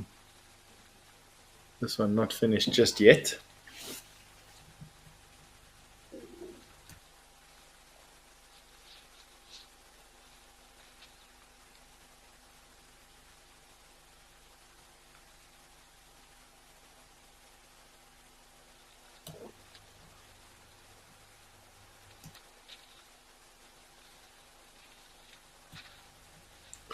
Rodriguez, you've sent in a thank you for sharing all these videos comments.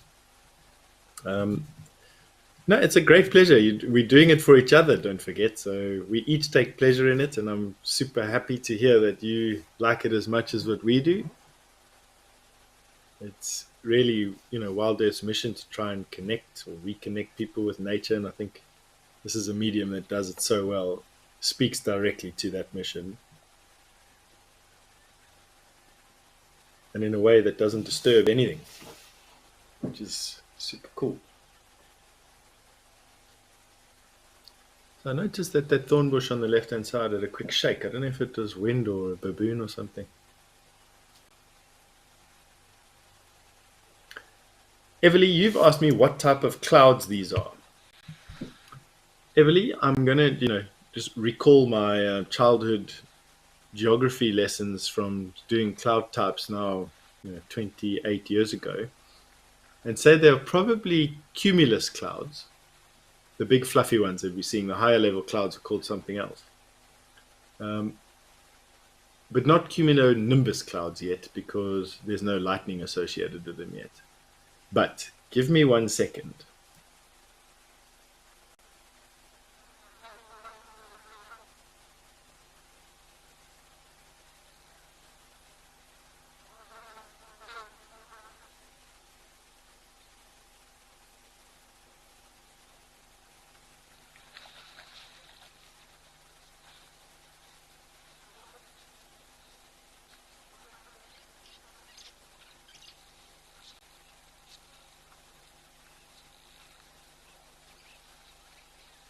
So, embarrassingly, I've had to resort to a graph. So, I'm going to be telling you what the graph that I have available here says that those clouds are. So, low clouds moving like this is without rain are called stratocumulus clouds. So that's what we're having a look at there. If it was raining, they'd be called nimbostratus, and if they stretched very high, they'd then be called cumulus. With vertical development. So they have to have some vertical development to be called cumulus clouds. So at the moment, these are called stratocumulus clouds. So baby cumulus. And then the higher clouds are, let's have a look and see what their shape is, because it's all wind determined. The higher ones, those ones, that look like they've been painted across the sky, those ones are cirrostratus clouds, or cirrocumulus clouds. I'm going to need to find another graph here. Gosh, cloud shapes are like birds' names. This one has given us a completely different outlook. Yeah. Here we have some zebra. Let's speak about them. No, I'm joking. We'll carry on trying to find what it is. All right, so we just got a cumulus, or a nimbostratus, and then those top wispy ones are cirrostratus. So I think we've got some corroboration that the top painted ones, the high ones, are cirrostratus, and these ones are either nimbostratus or cumulus ones at the bottom. They don't have much vertical development, but believe me, in Kenya, there at the back, you can see some tall clouds. It must just pick up a bit of heat today, and those clouds just balloon outwards. I found the cloud development in Kenya to be off the scale. Like, it just looked like they were just bigger than any clouds I've ever seen in my entire life. And rain up there, like, you can't believe, like, torrents of rain, because it's on the equator. So let's hope that the drought or the dry season breaks, gives these zebras some cause for celebration, because obviously the grass will then sprout. Not that they need to pick up more weight, they're all looking fantastic. But they'd be putting back the energy that they've been using over this dry season.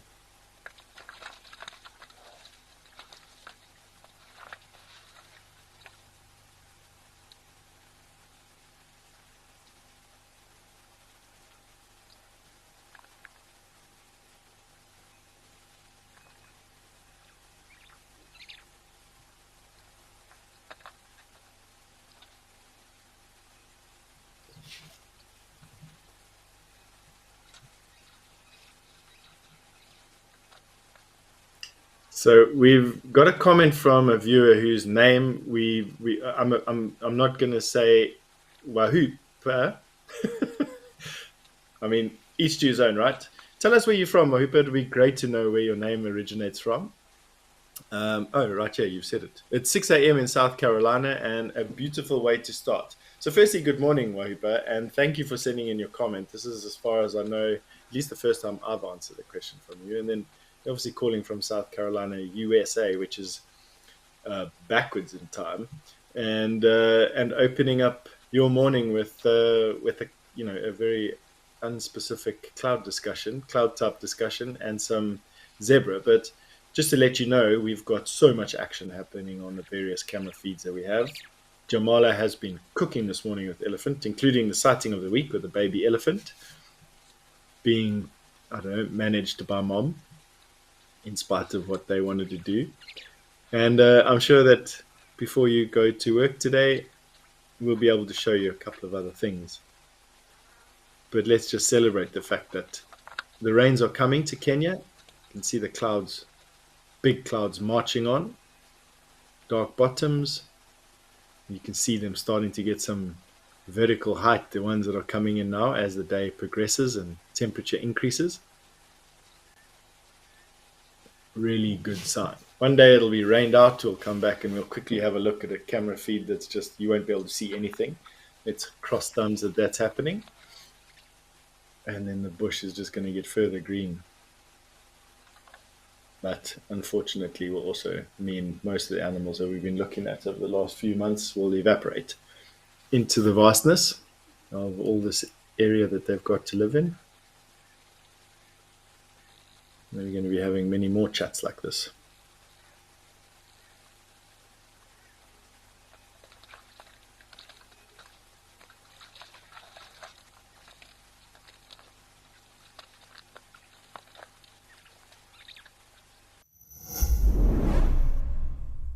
It's time to tap into your owl-like wisdom and elephant-like memory. Gear up for a month of Animal Quizmania this November. Teams will pit against each other every Saturday for some good old-fashioned interactive fun on The Sunset Show. To enter, form a team of at least 2 people, fill out the form on our website, and name your team.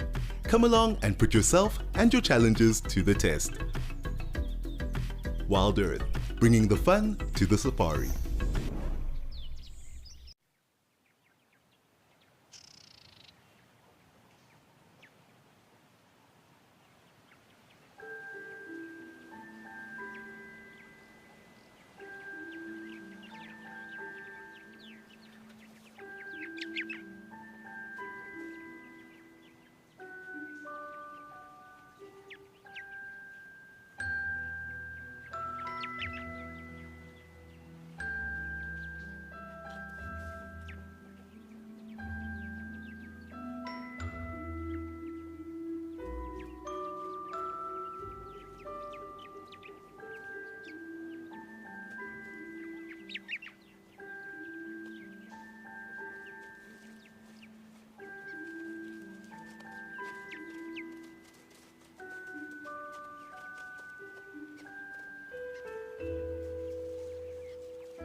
These poor baboon, just like the zebra when there's no grass around and have to have slim pickings. These baboons are exactly the same. They're omnivorous, mainly plants though, so heavily biased toward plant material, but are omnivores. And this time of the year, gosh, it is hard for a baboon to find enough food. There are some buds and some flowers, a few insects around. In some of the drying up permanent water pans, there's freshwater mussels that they will dig out, but it really is quite a tough thing for these baboons to find enough to eat, and they're sort of eagerly awaiting the onset of summer and the explosion of life that will happen. Pick up some weight again.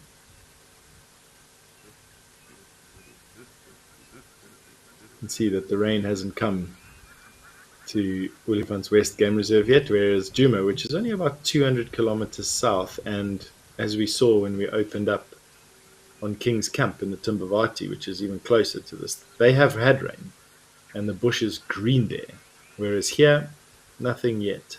Nothing substantial. You can see that although there's a few bushes that have got some of their summer clothes on, but for the most part, it's still very brown and drab.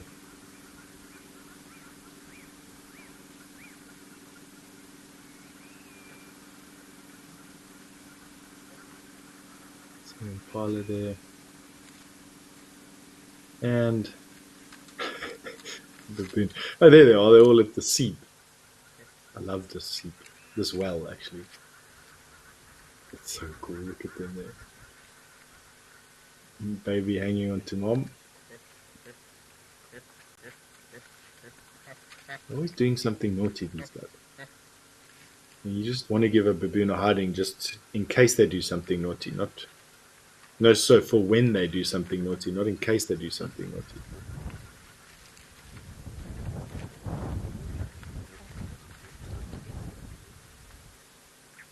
Of course, no danger of crocodiles at this well, thankfully. And they can drink at will. He's missing the end of his tail.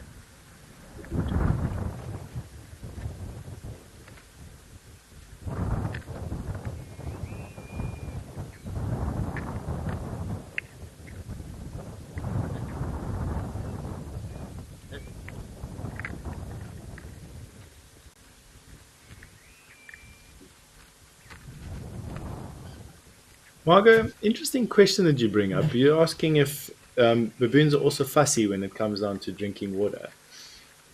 Gosh, Margot,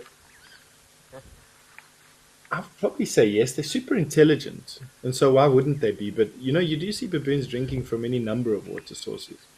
I mean, case in point here is that this well has got fresher water than the pan next to it, and the majority of baboons are drinking from the well. So, that probably makes my point clear. But you do see them drinking from puddles in the road, and they really are quite opportunistic when it comes down to that. I don't think they'd be picky if they were thirsty, but definitely I think if it was an option, drinking clean water is absolutely better than drinking muddy or dirty water.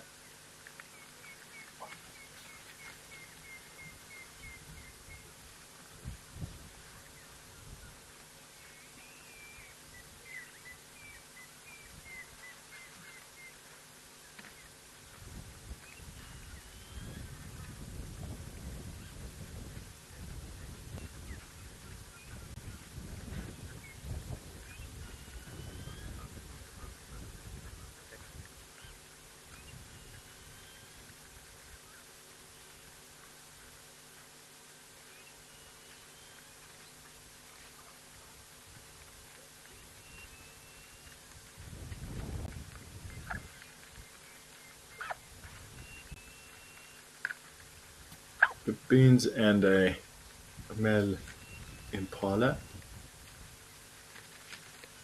Pretty cool.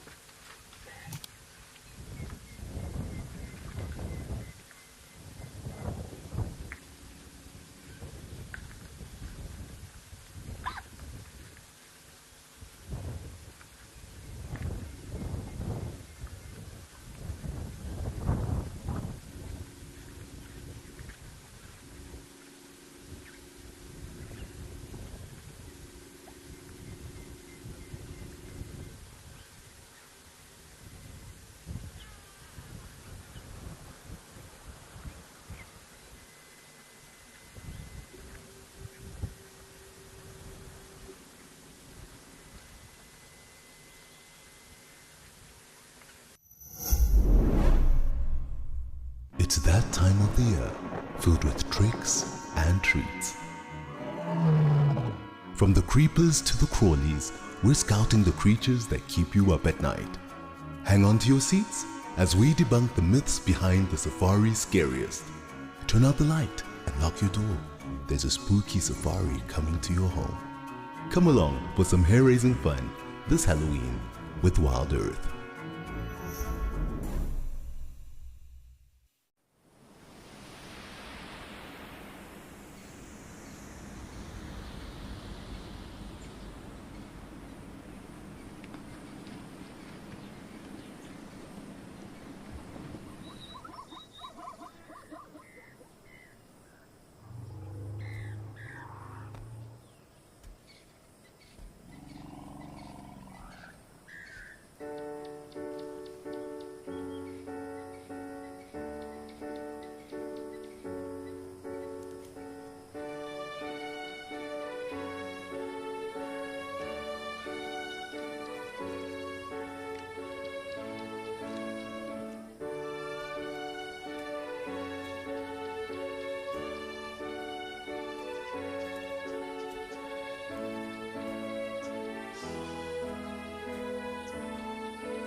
All right. Well, you know what? We've got all these cameras to have a look at. Why don't we shift through a couple of them? Why didn't we haven't been out to Campus Dam for a while and see what the flamingos are up to? So why don't we shoot up to Kimberley and go and have a look there?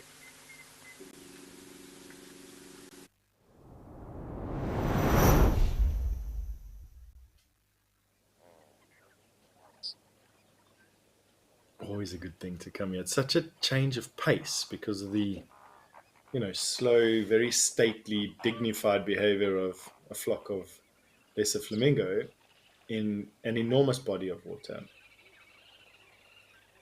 Well, relatively speaking, right? And and the change of pace that it has. So from like the action that we had at Jamala, for instance, where you don't know where to look. There's just so much going on. These flamingos are having a swim. You can see that the bush around Kimberley is also dry, waiting for the break in the season.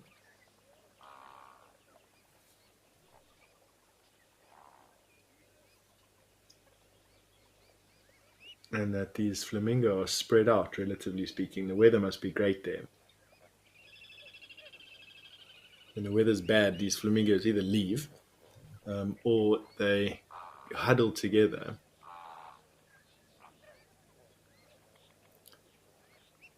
Interestingly, I've just recently driven through this area, and we stopped at a guest house place for the night, and the local farmer said we should go up to the local farm dam, and every now and again there's flamingos that arrive at his dam. And I mean, this is a dam that is not really on the, it's known as a birding hotspot, this particular location, which is why we went there, but it's not known for its flamingos. But we're having some picture breakup, and so what we're going to do is we're going to shift over to another location and say goodbye to our flamingos for now. But the point that I was trying to make was that these flamingos get around, and often to places you would never expect. And so it's no wonder that we see flamingos all over the place. In fact, that there's a suspicion that the flamingos in East Africa migrate all the way south into the South African population and vice versa. yet unconfirmed, but one of the studies that I read suggested that when flamingo numbers decrease in East Africa, they increase in South Africa or Southern Africa. I don't know. We can draw the conclusions you want, right? This is a weaver that just stuck his face on the left-hand side of the camera. That was that bright yellow bird, one of the weavers, probably building a nest on the structure holding the camera.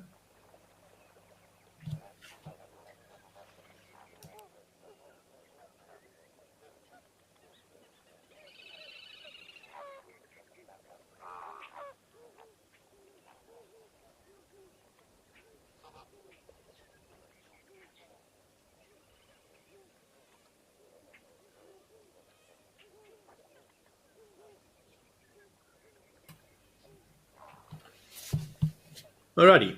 I think it's time that we go back to Jamala and go and see what that maniacal place is doing at the moment from an elephant point of view.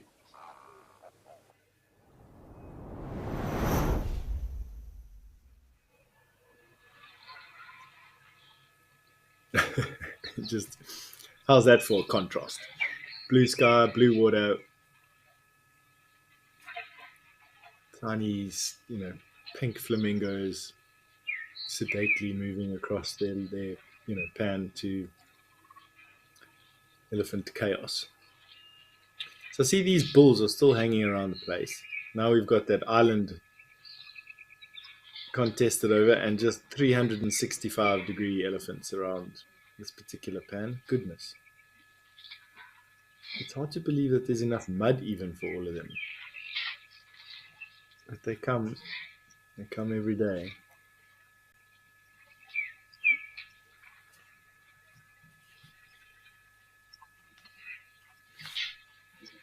Super clear day in the skies above Madikwe. Not a breath of air.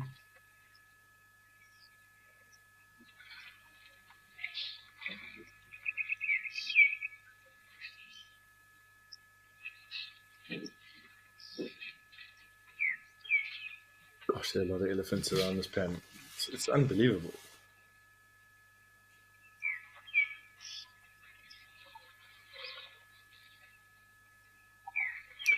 Then you have a look at the vegetation that's surrounding this pan and almost understand why. So in the dry season, elephants' diets move from predominantly grass to predominantly woody species of plants. The area around Jamala has got a predominantly woody species of plant bias. And so no wonder. But these elephants will move locally in summer to areas where grassy plains once the grass comes through. So we can expect their numbers to reduce in this area. It's time to breathe. In the meantime, what they're doing is from a terraforming point of view, they are creating spaces in the bush which would otherwise get choked up and allow sunlight to reach all the way down to the ground, and that's of course good for plants. That's how plants make their food. It's a process called photosynthesis.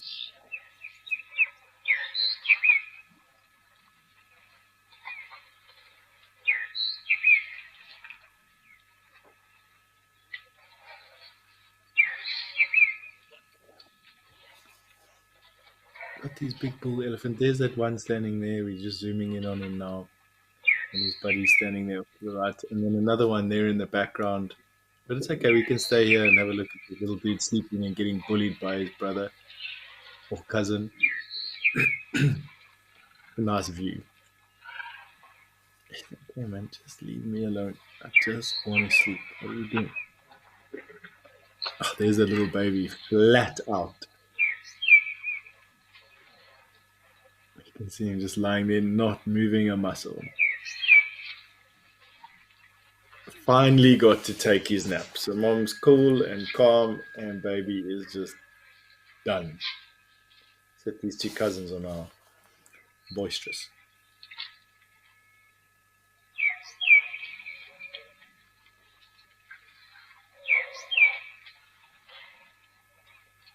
So cool. Just relaxing. Interesting that they're not standing in the shade. Well, I suppose there is much shade around actually, so no wonder, but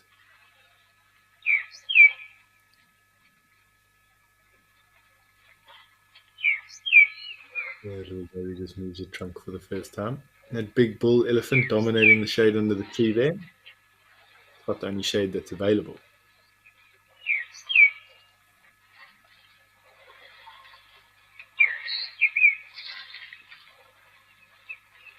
He's sharing it with some others though, luckily.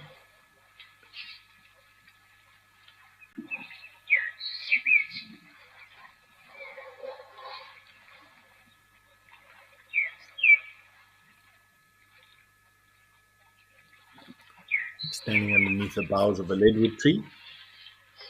I think it's the third most dense tree out here, and a tree you can't actually make a boat from. The wood is denser. It's so dense that you actually sink. You know, making it a raft. I'm not talking about massive displacement here. But does make for very good cooking wood. If you are sharp, up at the top, we've got two long-tailed birds. Yo.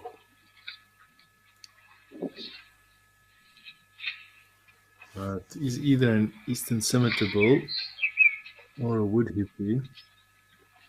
Tough to make out. Probably just going by the size.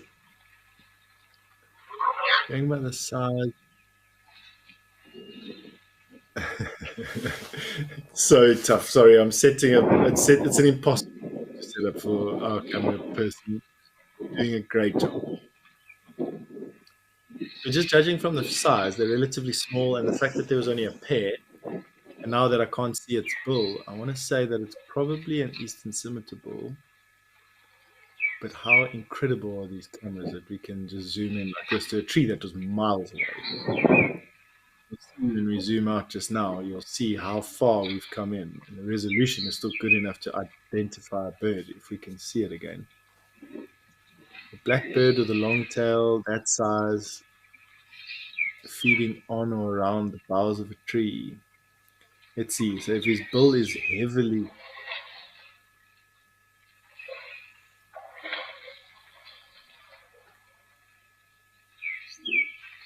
So, just judging from what Nadine's telling me about the call and the fact that, let's see if the bill is heavily curved, like a scimitar. If it isn't and it's more red, so if you can see if it's red or not, then we know.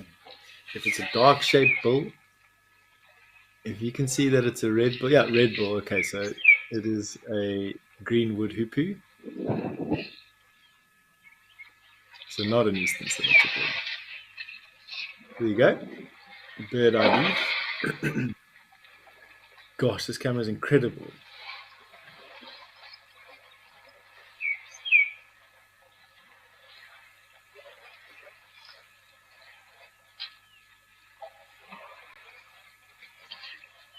So cool.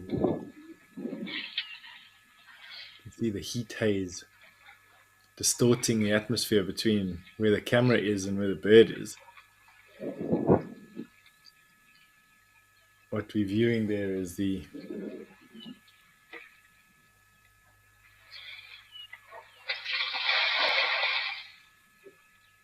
atmosphere actually bending light through to different densities, or refracting light, I should say. Is it refracting? It's definitely not reflecting. It's bending light because of the difference in densities between the hot air inside the column of moving air and the air around it. And it is in fact why stars twinkle. So when you're looking at stars from the ground and they twinkle, it is because we're looking at the light coming from the star through the atmosphere. And the atmosphere is made up of different densities of air, and it jiggles the light around it, which is what makes it twinkle.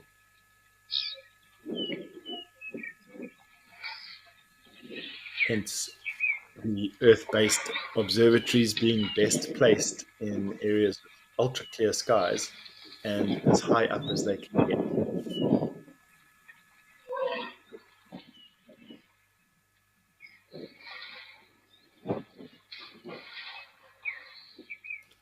Henry, it's an absolute pleasure. I mean, like, hats off to Nadine for working the camera. They are difficult cameras. You put in an instruction, it takes a couple of seconds for the camera to, there you go, it takes a couple of seconds for the camera to react because Nadine's sitting in Johannesburg and the camera's in Madikwe, 500 or 600 kilometers away, working on an internet connection. And Nadine's only working off a keyboard, so it's a tough thing. It's a tough thing to manage these cameras, and she's done an incredible job. So no, well done. As do all of our zoomies at all of our different locations. They all do incredible jobs of keeping subjects in view.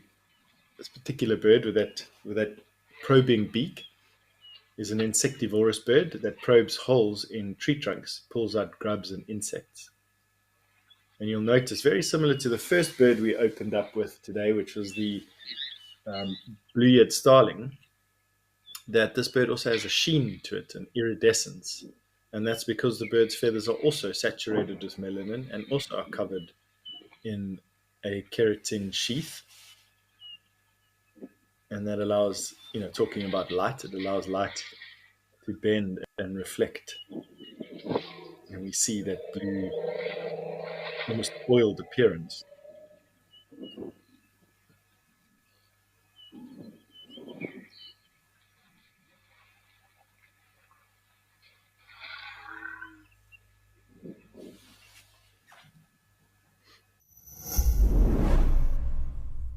Are you an Africam enthusiast who craves more than just a front row seat to the wild? With Africam Premium, you get to enjoy ad-free Africam streams. Take jaw-dropping shots and participate in exciting photo competitions. Dive into the world of safari snaps. Africam Premium gives you access to exclusive content, including shows, educational courses, and behind-the-scenes footage that you won't find anywhere else. Join us today and make the wild your playground.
Probably just looking for the freshest water possible. With the amount of elephant around this pan, there's not a lot of clean water.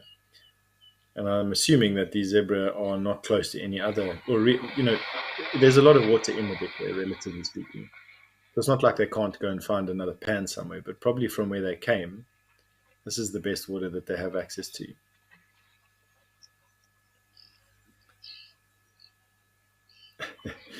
zebra. And zebra are not dumb. Zebra, I've watched them for years, particularly at the crossing points in the Mara in Kenya. And compared to wildebeest, zebra are exponentially more intelligent.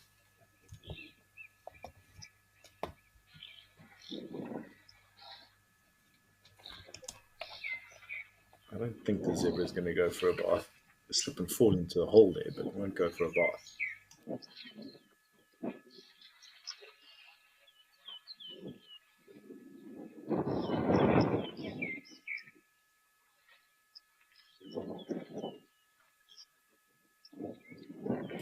Little Ellie sleeping in the top.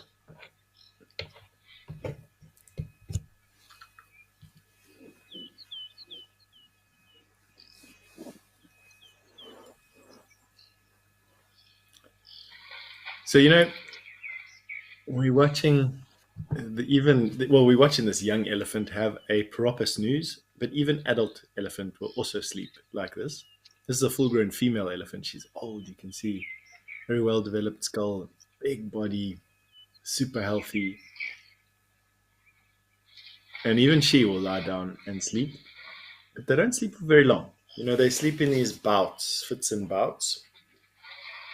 And this elephant is probably about as lights out as what you get elephant to be. Totally relaxed, but moving a muscle. And we'll see how long it sleeps for. I mean, we couldn't time it now because we didn't know when it went down, but I'm assuming that very quickly we'll be able to see. But it also affords us the chance to have a look at the bottom of an elephant's foot. Now, we've been talking about it being like a human's foot and how it's, like you get cracked heels and it gets all horny and calcified. And that's basically exactly what the bottom of an elephant's foot is like. Although we'd probably find this little guy's got so much mud, we won't be able to see any of those cracks. Having a dream. Oh, that's cute. The elephant's dream. If they do, what do they dream about? Yeah. Question that's just come through is do elephants run in their sleep very similar to how domestic dogs do? I suppose if we watch this little one for long enough, we'd find out. Definitely has a little muscle twitch there, but I suppose they also go through their different sleep cycles, like deep sleep and REM sleep, and whatever those sleep cycles are. It just happens at a different pace than what it does to us. This one looks like it is in the coma phase of its sleep. Mom just standing by very patiently. Super cool.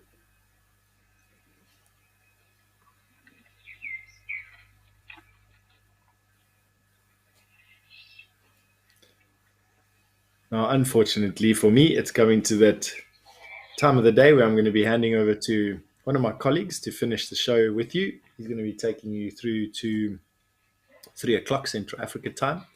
So don't go anywhere. There's still lots of action to come. And I wish you all the best of the sightings for the rest of the day and with your days, wherever you are. Stay safe out there. I'll see you again soon.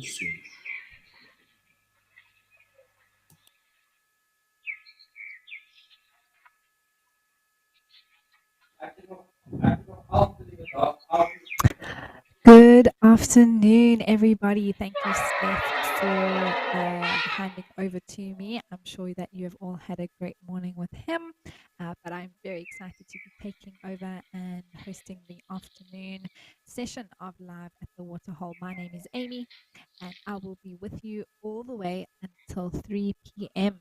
this afternoon.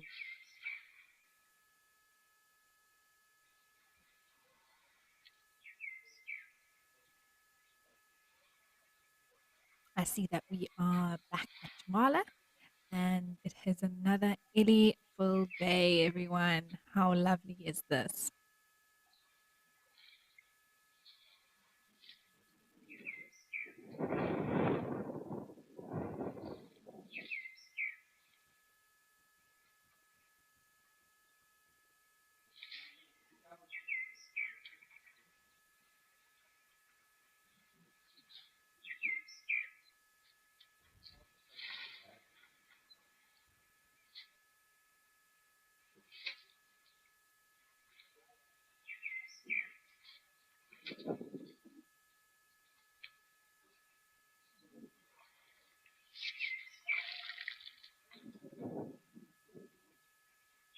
It is always so lovely to just take it all in and absorb the scene, see what we're looking at. That little one lying down that Steph was talking about just now is adorable. Um, and you can get a really nice look of those feet and underneath them, which you did have a nice close up look of, which is always interesting to note. We don't always get to look underneath an elephant's foot, so it is interesting to say the least to be able to get that sort of point of view. And we are lucky to be able to do that with these amazing cameras, which are allowing us to have a look across Africa at different places, different things, different animals, and what they get up to every day.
Wild babies, little bits of heaven sent down to earth to stumble and tumble their way into our hearts. Join us as we celebrate and find as many wild babies as we can on Safari Live. Vote for who you think is the most adorable. Prepare your hearts for a cuteness overload.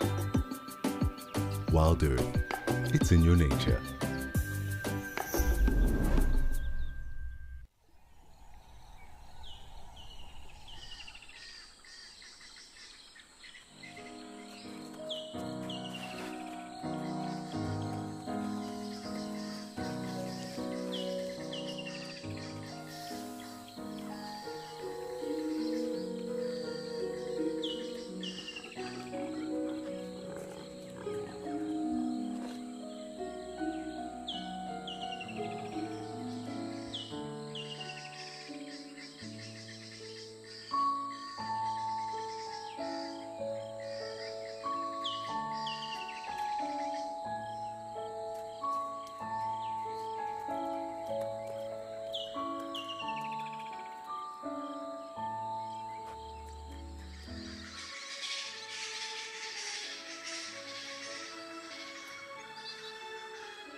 Hi, Marissa. Thank you for your question.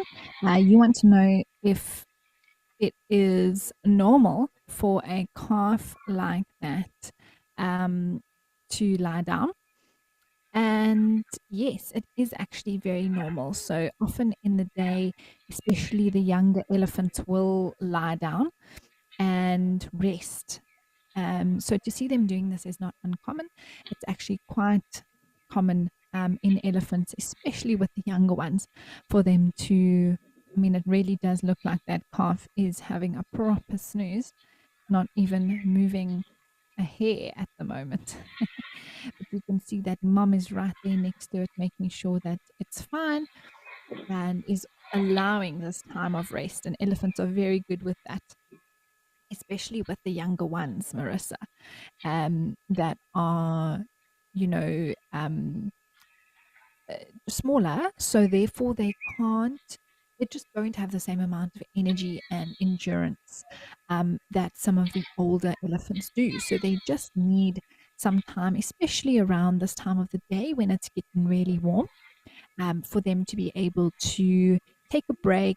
And the older ones, especially their moms, will be very invested in that and making sure that they are looking at after the baby, the little one. They're not all babies per se, but just making sure that no harm will come to that little one, that no one's going to trample it or anything like that, or perhaps even, something attack it, because it is, of course, vulnerable lying that. And if it is having a proper snooze, then of course eyes are closed, its senses aren't very aware, and so mom will just need to make sure that she is checking around, but absolutely normal, Marissa. It is very common.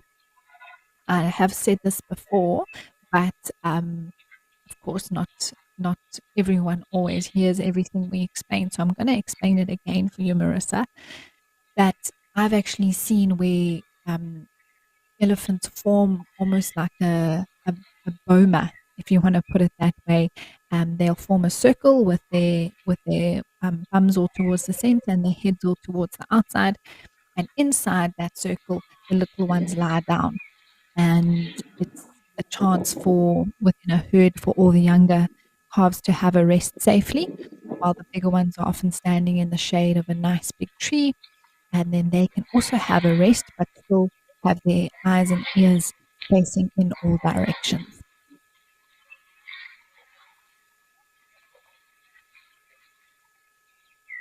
So I know it does look a little bit odd for that little one to be lying there like it is, but it in fact isn't as odd as it looks.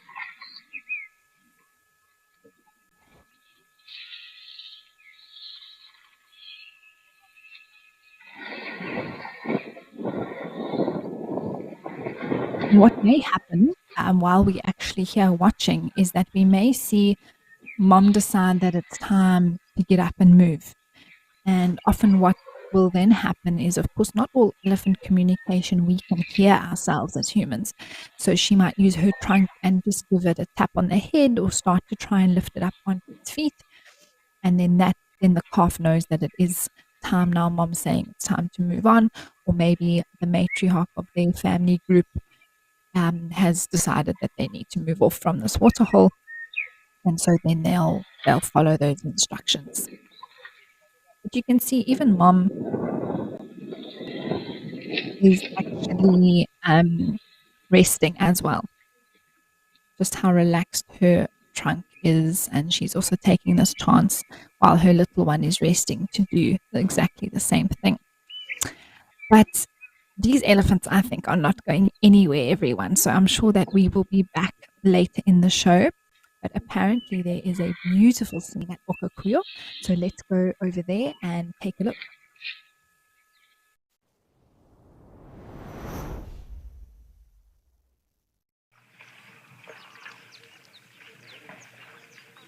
Oh, wow, everybody, this is fantastic.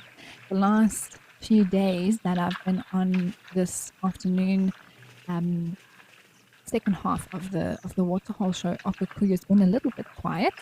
We did have two Eddies coming down to drink at the end of the show yesterday, but this is wonderful. Let's just take a moment and have a look, see what animals we can identify.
Wow, everyone, this is absolutely fantastic.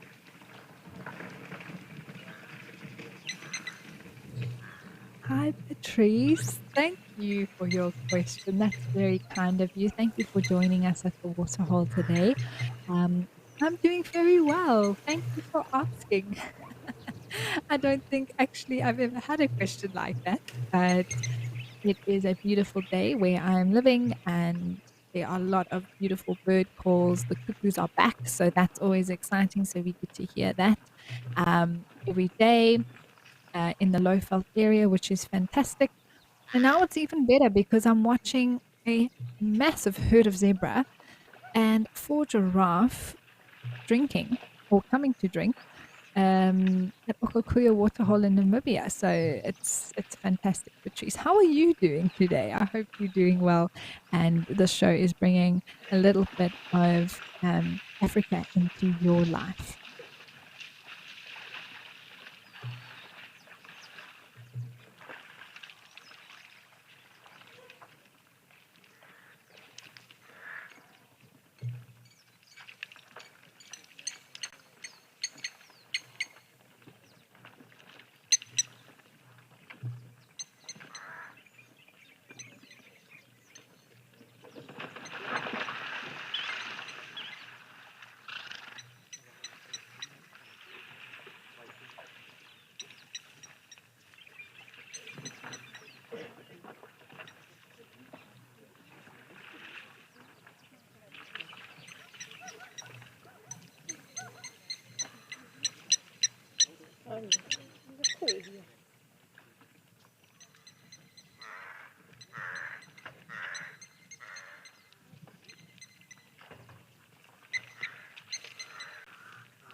I was just about to say, all we need is this last giraffe to go down for a drink, and then we'd have the perfect photo.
This scene, everyone, is just fantastic. I know you say it all the time as naturalists that out here you just don't know what the next day is going to hold, and I would have never predicted this waterhole looking like this after yesterday and the day before being quite quiet. And now we've just got, feels like, all the animals um, around the Tosha area that are coming down to the waterhole here today.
It looks as though more zebras are on their way, everyone, to the waterhole. You can see them approaching on, well, the horizon between the green trees and the white rocks.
Hi, Pumba. That's a very interesting question. No, I haven't seen another animal, a smaller animal, getting shade from under a giraffe, but that would be very clever. Of something small to be able to position itself under a giraffe. Possibly something that wouldn't really take too much notice of, maybe insects or perhaps a bird, something like an oxpecker, that the giraffe wouldn't, notice because it is around them anyway. But I'll have to keep an eye out for that Pumbaa to see if that is something that I can pick up on. But I haven't actually seen something like a small antelope, for example, standing underneath a giraffe for shade.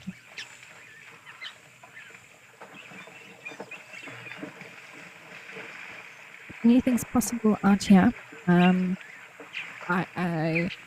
have learned to never say never, as it were. And so I'm sure that there are a few cases where something has used a giraffe for shade because of its height.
Hi, Canvas. Thanks for your question.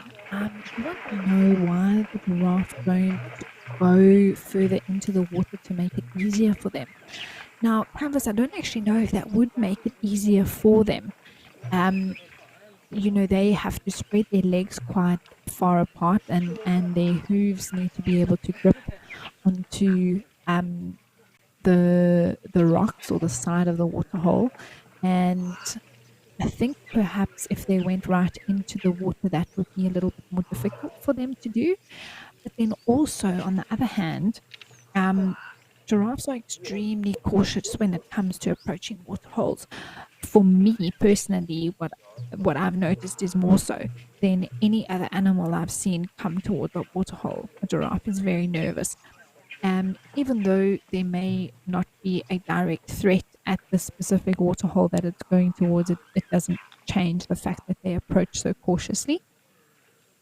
And I think if they were to even step foot further into the water, it would be more risky for them in some ways, because they wouldn't be able to maybe move as quickly away from the waterhole if they went further in.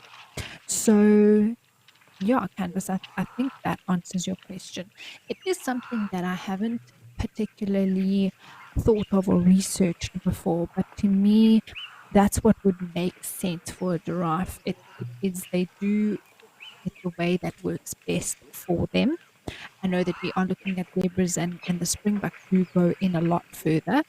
I'm not sure if that has to do with being easier to drink or also being able to cool down. Whereas for a giraffe, because it is so tall, the water would only reach its ankles rather than its belly. That would help it cool down a little bit more. But an interesting question, Candice. Thank you.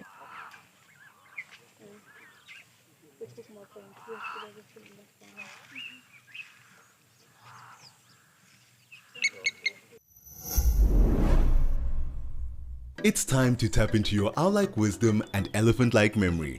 Gear up for a month of Animal Quizmania this November. Teams will pit against each other every Saturday for some good old-fashioned interactive fun on The Sunset Show. To enter, form a team of at least 2 people, fill out the form on our website, and name your team. Come along and put yourself and your challenges to the test. WildEarth, bringing the fun to the safari.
So that call that we could just hear there in the background is actually from a zebra.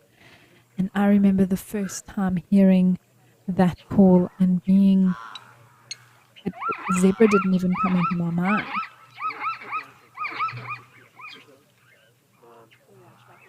But it is indeed from a zebra. It looks like a Gebsbok or an oryx has now also decided to come for a drink now that the waterhole's quietened down a little bit. Clearly doesn't like it when things are too busy. Would rather have a bit of its own space to wade into the water and have a drink.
This scene here at Okakuyo is always one that speaks to me for some reason with the blue skies today. Not always blue, but today they are. A beautiful waterhole, and then those white rocks which seem to go on forever all around here, and then the animals that seem to just appear from nowhere. Like, where did all those zebras go to? It's amazing.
All right, everyone. Well, it has seemed to quieten down now. Even the hemphook is moving away.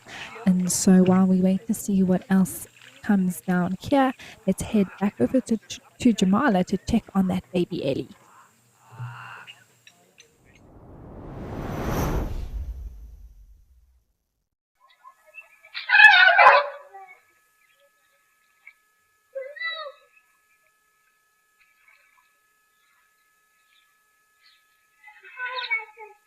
All right, everyone. I think based on, I think it was lying somewhere in that area, it has gotten up. So it has finished its snooze with mom, and there are some more coming down though to the water just there as well.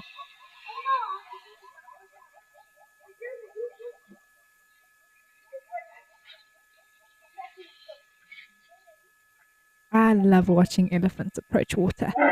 It's one of my favorite things. They just look so happy and excited. They've got a little swagger in their step. Their heads are nodding.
No wonder they were excited. That little one there has already started splashing itself with mud. Just cannot wait to cool down.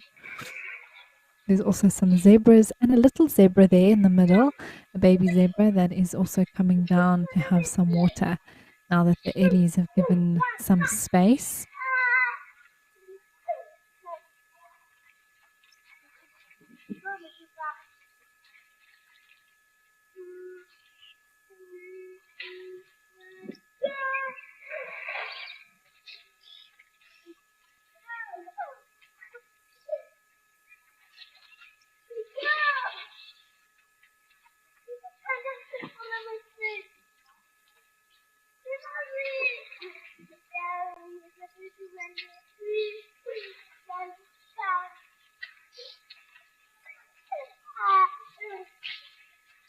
it looks like this elephant that is just behind the biggest one, splashing itself with mud, has actually got no tail.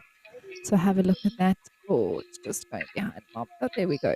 It's a little stump at the end there, quite high up already, where it has been taken off.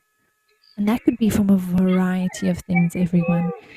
There's lots of causes of that that could have happened to the elephant, probably when it was a lot younger.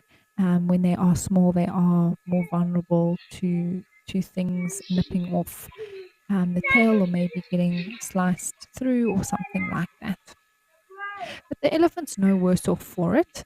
Um, it's able to survive as long as there's some sort of covering over, where basically where the dung comes out of. That's what the most important thing is, that that is protected, because it is a very sensitive area. But in terms of using the tail for flies and that sort of thing, although it would be ideal to still have its tail, it's perfectly fine without it. Oh, but now these elephants are having a great time in the mud.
Hi, Freddie. Thank you for your question. You want to know if they are also eating the mud in the water? I think indirectly, Freddie. It's not something that they actually would choose to do. In fact, mud is, well, let's be honest, it's not very tasty at all. And often elephants are quite fussy when it comes to the water that they drink. So they would definitely be getting in some of that dirty water into their system, which is fine. They're elephants, they can handle it. But possibly that elephant that we saw there also drinking was just, they are quite thirsty. They've come down to cool down and couldn't resist maybe putting a splash of water in its mouth. But there is a specific spot at this waterhole where the elephants tend, if they can, choose to go and drink. And I think that's the source of some of the much fresher water. And so we often see that elephants will have a specific place where they have mud, water which they splash with, which is a lot dirtier, and then an area where they drink where the water is not so full of mud. But if they have to, they will drink the dirtier water, like you saw there, that elephant putting some in its mouth. And, they're not going to be worse off for it, but they, do prefer um, fresher water or cleaner water if they can. But they most certainly will drink the muddy water if it is the only option available to them. But thanks, Freddie. That's a great question. It's always good to chat about these things and learn more and more as we watch and observe these animals.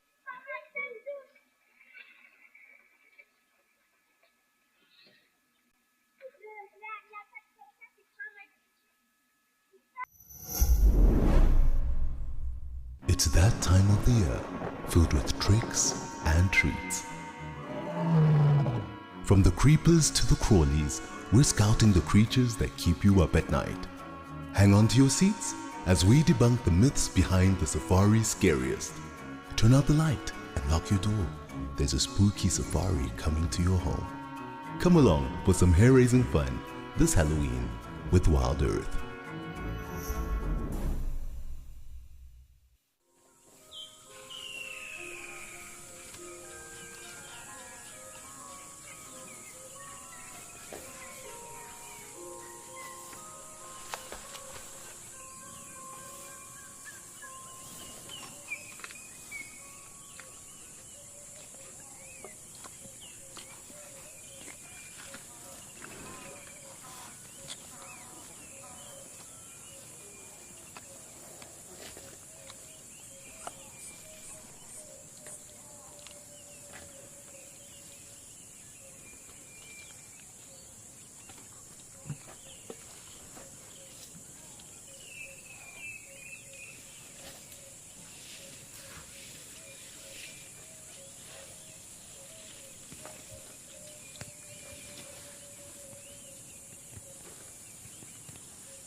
So, Freddie, this is what I was speaking about at this particular waterhole. There is the spot you can see where all the elephants closest to us sort of crowd around.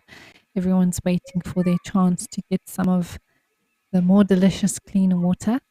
While the others do that, some of them start to splash themselves with mud, or maybe they just get too impatient and start drinking the other water that is surrounding them.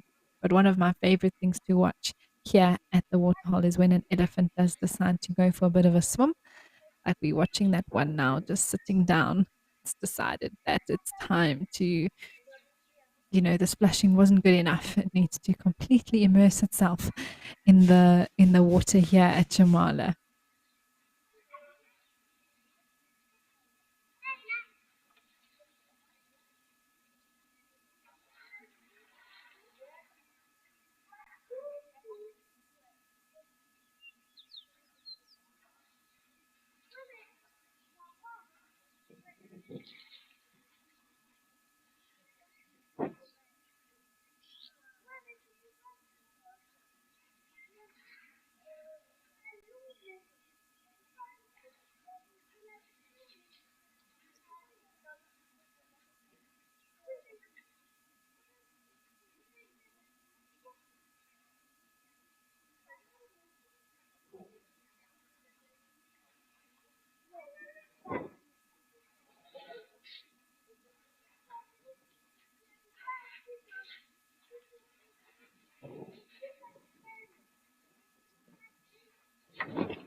All right, everyone. As usual, these elephants, I'm sure, are going to stick around for us to visit again. So we'll come have a look at them a little bit later. But for now, let's head on over to Kenya, to Odonia.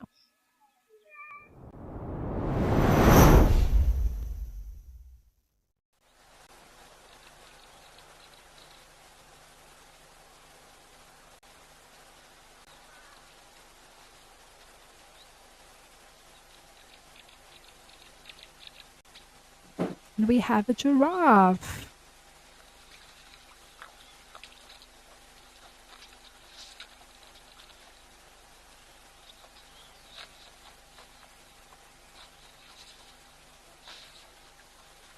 I love the angle of this camera specifically here at Old Donyo. It's very much at eye level. And so we get a really cool view of the animals when they are drinking, specifically the giraffe.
Ooh, hi Charles. That's a very interesting question.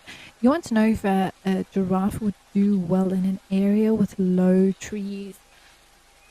I suppose we'd then have to ask, well, how low are the trees?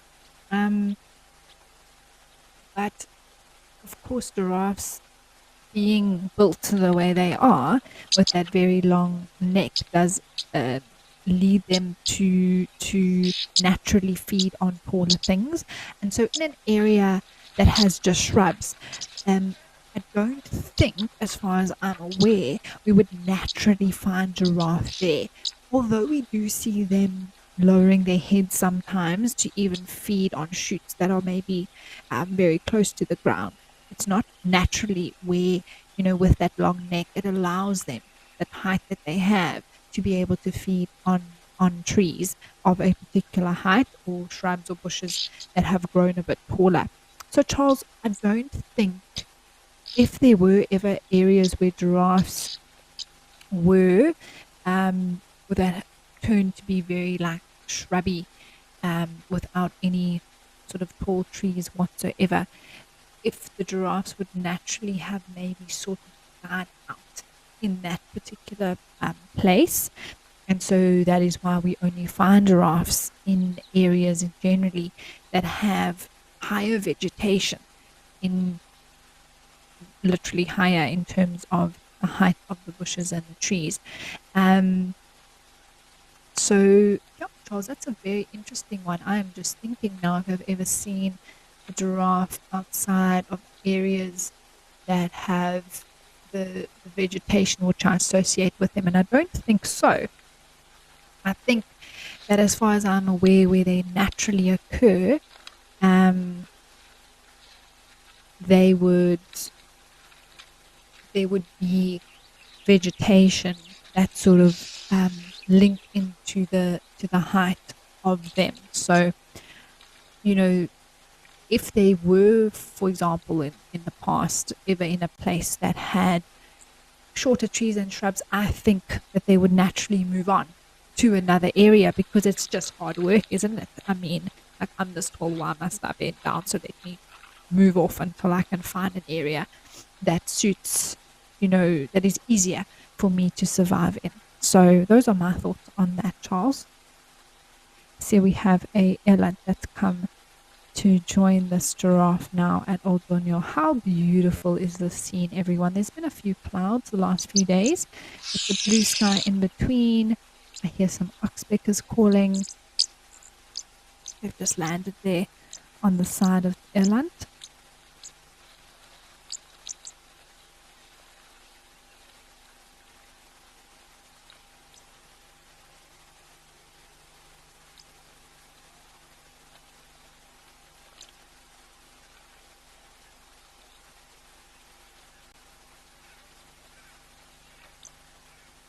It's so lovely to actually see an eland once again. It has been a while for me, actually. So today we are very lucky. I think this is a bull, a male eland, just the size. He's got quite that big sort of saggy skin underneath its neck, thick, shorter horns. Of course, I think I see a bit of a belly button there. There we go. Oh, no wonder he's moving out the way. How beautiful, everybody.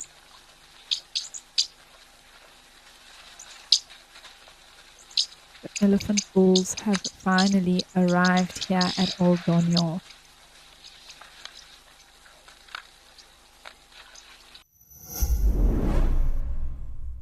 Are you an Africam enthusiast who craves more than just a front row seat to the wild? With Africam Premium, you get to enjoy ad-free Africam streams. Take jaw-dropping shots and participate in exciting photo competitions. Dive into the world of safari snaps. Africam Premium gives you access to exclusive content, including shows, educational courses, and behind-the-scenes footage that you won't find anywhere else. Join us today and make the wild your playground.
So I hope that makes sense.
How special are these sounds, everyone? Wow.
Hi, Dreamcatcher. Thank you for your question. You want to know if I can tell which of the two are more dominant? I was actually watching them Dreamcatcher with that in mind, trying to tell, can I even tell which one is older?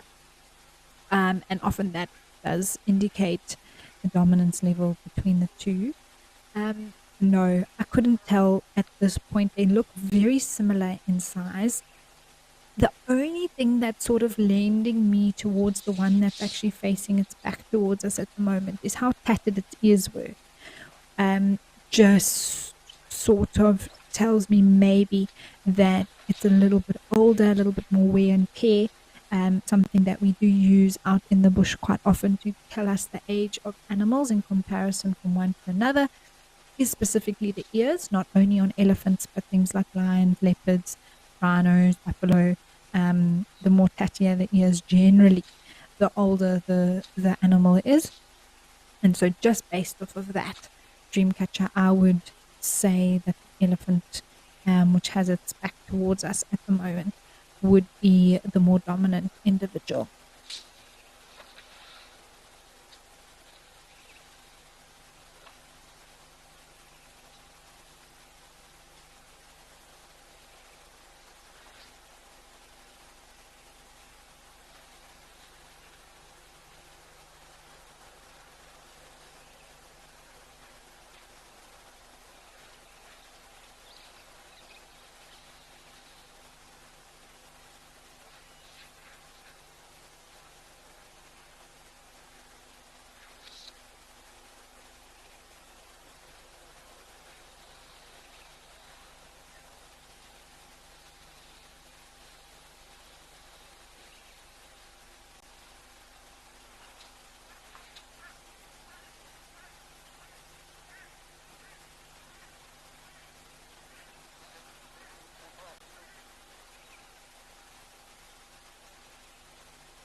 Apologies, everyone. We just lost the feed there at Aldonia, but it was still lovely to be able to see what we did from the giraffe to the eland and then two big Ellie bulls coming to drink. So we've just cut through to Tau Lodge and we are greeted by another elephant. Of course, there's a waterbuck there, some wildebeest, warthogs as well. So another lovely scene at Madikwe.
this waterhole is particularly fascinating to see the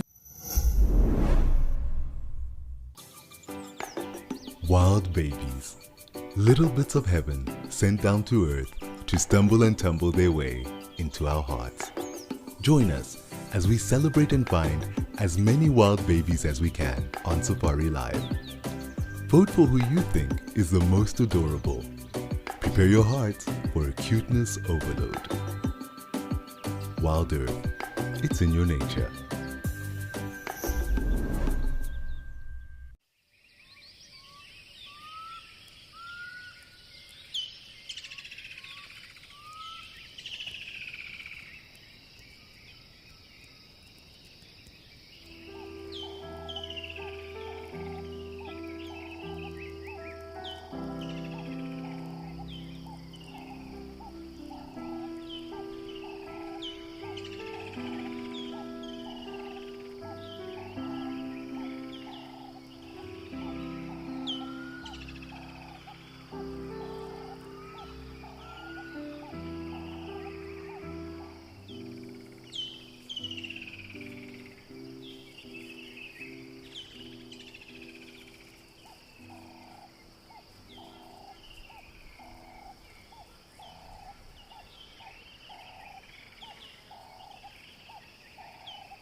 slowly growing, they may be getting a bit more aggressive between each other, and so that may endanger other members of the herd. And so there's that process of sort of being told, okay, you're not actually welcome here anymore.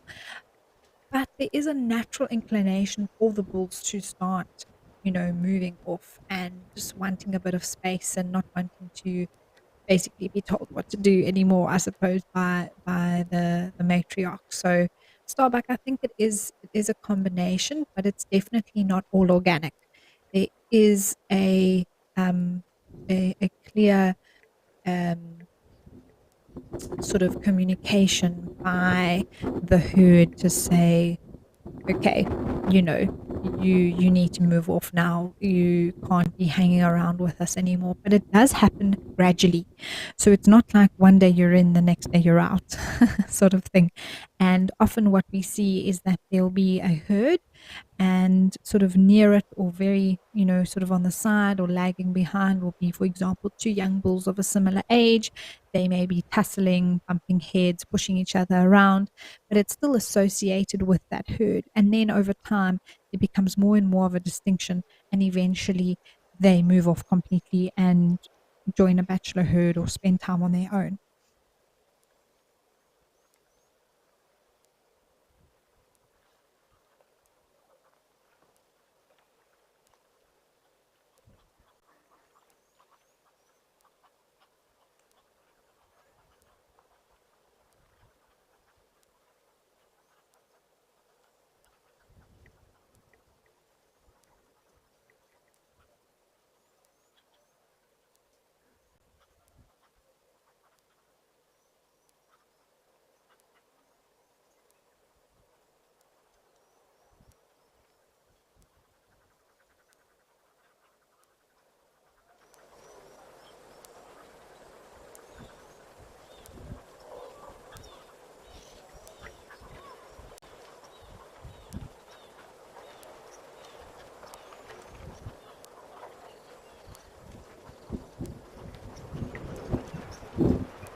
just saw that grey heron fly past at the bottom of the screen, so it is still around, which is good news.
Oh, lovely. We've got some zebras drinking now and another elephant approaching. Looks like two black-winged squilts there in the water. Egyptian goose. That spur-winged goose is there on the left-hand side. Very large black and white bird with a reddish bill. Oh, that elephant bull's now turned around. You can just see how big he really is. Oh, looks like he's being pushed around by another one there, but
I've seen quite a few times here at Tower Lodge these elephants walk further into the water. I see that the looks like the older female has done that, but these two younger ones, I don't know if they're still deciding if they're brave enough to follow mom or if they're just going to splash themselves on the side of this waterhole or have a drink here. Let's see what happens.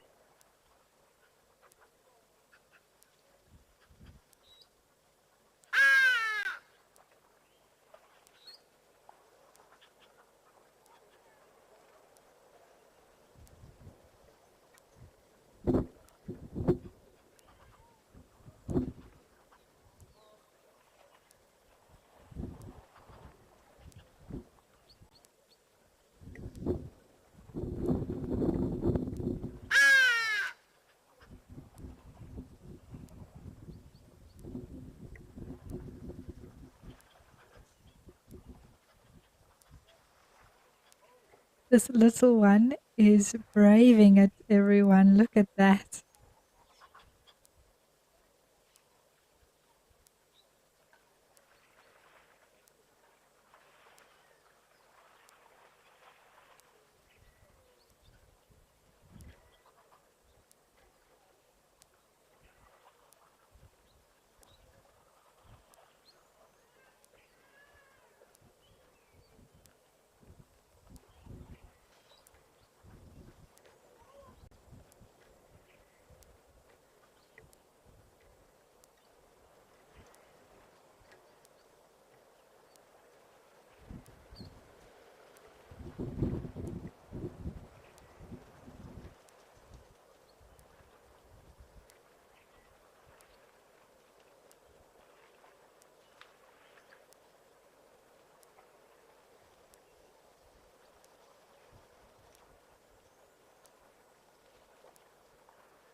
All right. Well, I'm glad to see those two younger elephants got across the waterhole safely. And while they carry on, we are going to head back over to Jamala to see what's happening with the elephants over there.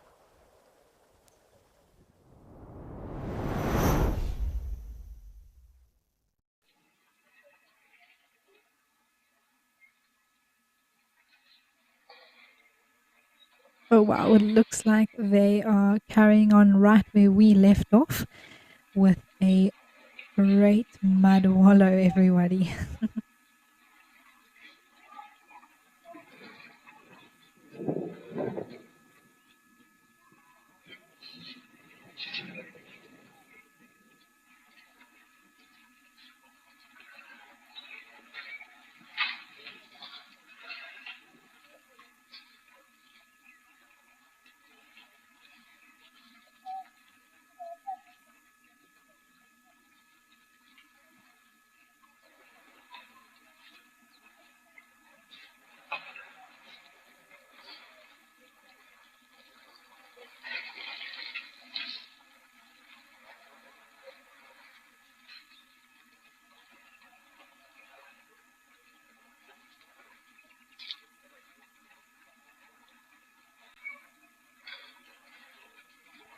Elephants playing in the mud is one of my favorite things to watch, and I'm sure it's many of our viewers' favorites as well.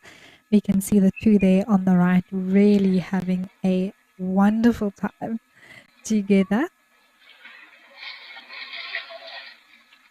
Just can't get enough.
Hi, Concrete Jungle Man.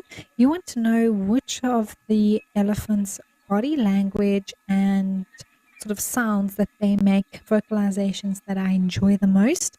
Ooh, that's a bit of a tricky one, I must say, to pick out specifically. I think one of the most magical experiences I've had with elephants is just about twilight time. So the sunset, it's getting dark, but you don't need a spotlight or headlight just yet.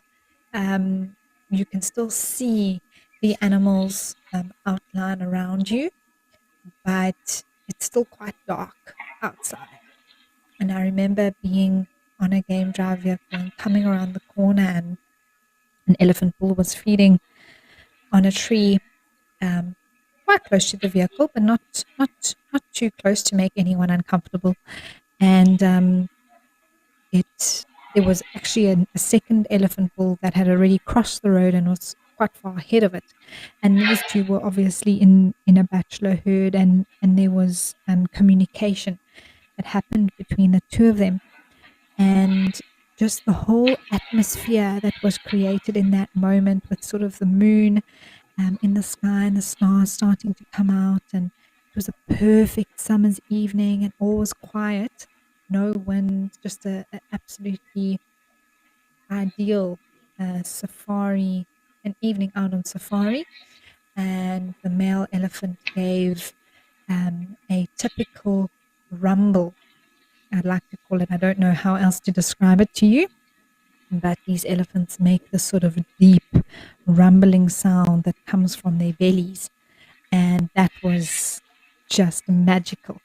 I actually felt it sort of vibrate through me, and the vehicle, and everyone there with me felt exactly the same way. We all just sort of turned around and made these big eyes and big smiles to each other, because we didn't want to say anything, of course, in that moment. You just want to take it all in, but it was so surreal. So Concrete Jungle Man, that is probably my favorite encounter with an elephant vocally. Body movement or interaction wise, I do love when the elephants, especially some of the male elephants, start to practice their fighting. And we hear the clashing of the tusks, and they're sort of pushing each other around. I really do like those sort of movements when it comes to elephants.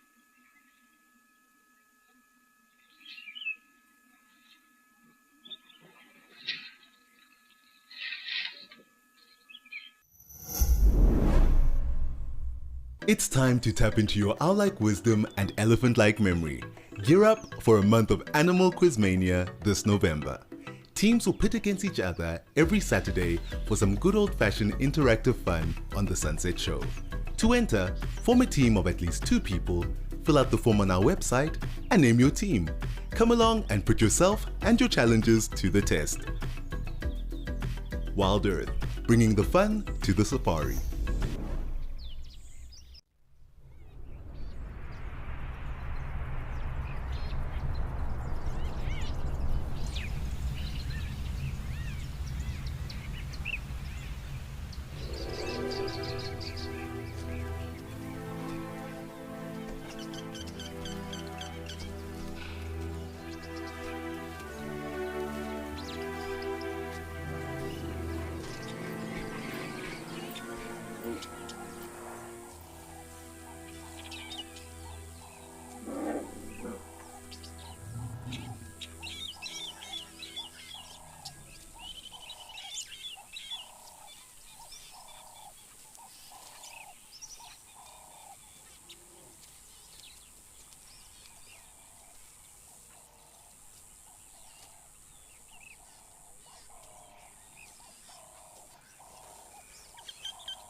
I have just seen this elephant come down with the tiniest baby on the other side of the waterhole. Just look at that, everyone. It can still fit underneath mom's legs, right under her belly.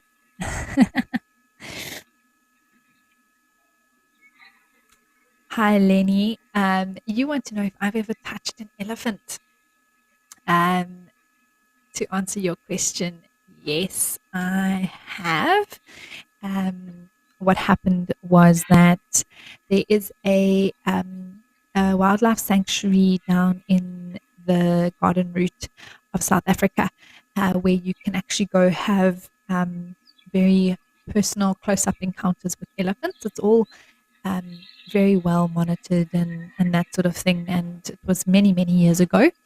Anyway, we went there as a family to visit the elephants, and you sort of walk through the sanctuary with these elephants around you. And there was one, I think, it was a particular female that was very docile and had, of course, been accustomed to people and all of that. And we were able to go stand next to her, sort of put our hand on her side and have a photo taken. So that was my experience, probably 12 years ago or so.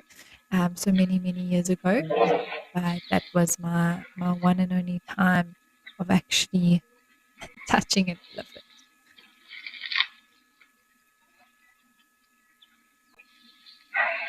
Oh, but just have a look at that little one, everyone, just opposite us. It's standing right between mom's legs. It is tiny.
Hi, Marilyn. Absolutely. There are so many little ones around.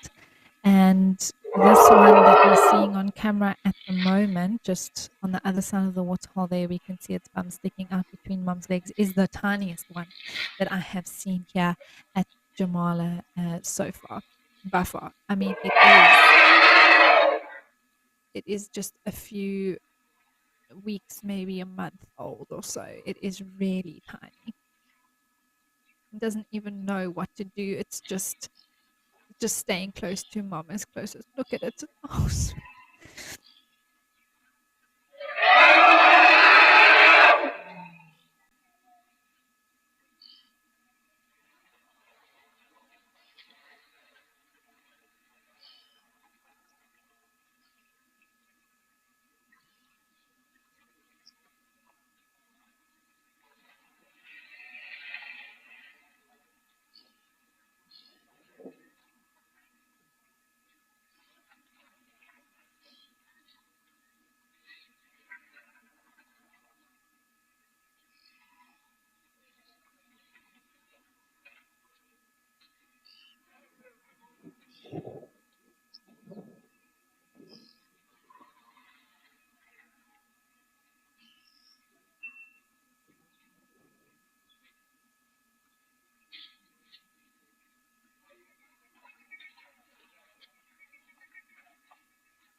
Oh, Lenny, the elephant felt it's rough, like a rough, hard skin, and of course quite wrinkly.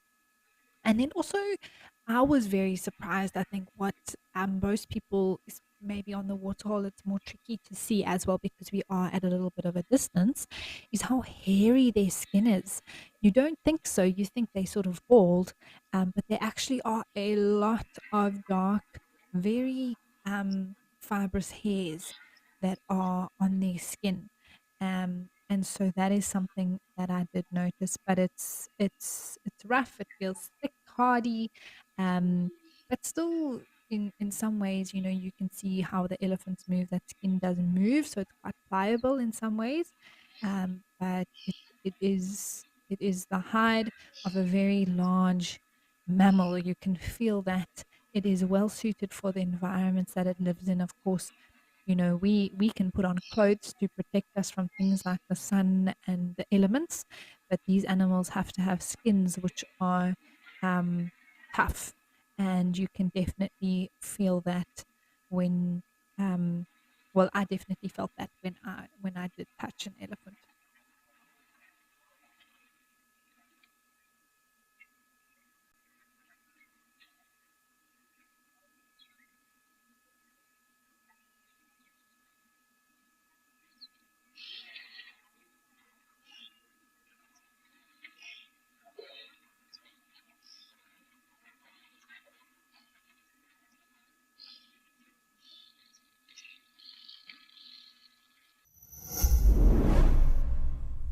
It's that time of the year filled with tricks and treats. From the creepers to the crawlies, we're scouting the creatures that keep you up at night. Hang on to your seats as we debunk the myths behind the safari's scariest. Turn out the light and lock your door. There's a spooky safari coming to your home. Come along for some hair-raising fun this Halloween with WildEarth.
Learn these behaviors, and it varies from summer to winter depending on availability of things like water and food. Different times they tend to come to the water hole, how long they stay, all those variables that we're able to watch and learn from.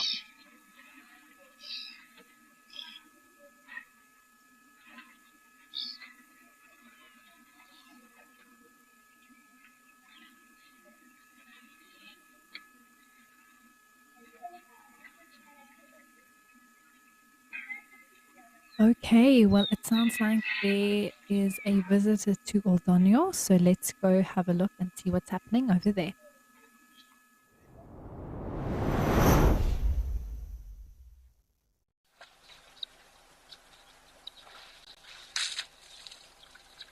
Oh, fantastic. Another elephant bull having a bit of a splash, and some guinea fowl coming to have a drink of water as well.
Wow, everyone, that was fantastic. The way that we got to watch that elephant bull splash itself and then it actually turned right towards the camera. Got slightly nervous for a moment, even though I know that it's through my screen. That elephant just looks absolutely massive. And then slowly walked away. Also getting a peek of Mount Kilimanjaro in the background, which is just making this scene all the more special.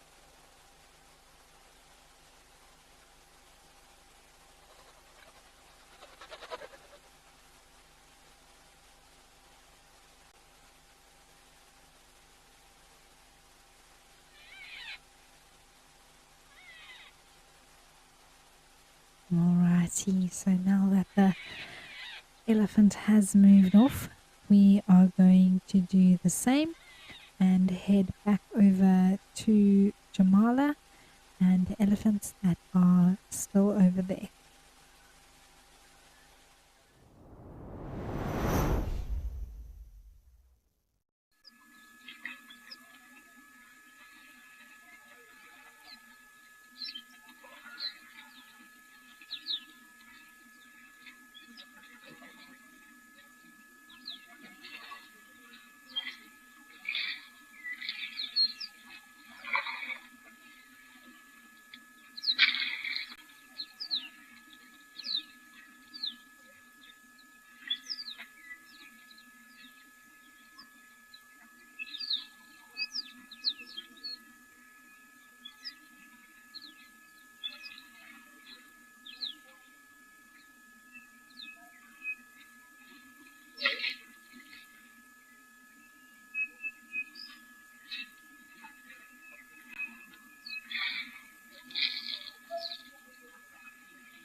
For anyone interested in that bird call that we can hear quite clearly, it sounds like 3 little whistles in a descending note. That is from what's called a chin spot platus. And some people remember it by saying 3-blind mice. 3-blind mice.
Are you an Africam enthusiast who craves more than just a front row seat to the wild? With Africam Premium, you get to enjoy ad-free Africam streams. Take jaw-dropping shots and participate in exciting photo competitions. Dive into the world of safari snaps. Africam Premium gives you access to exclusive content, including shows, educational courses, and behind-the-scenes footage that you won't find anywhere else. Join us today and make the wild your playground.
think it may have something to do with this particularly small baby that is here, with mom just passing quite close to the camera now.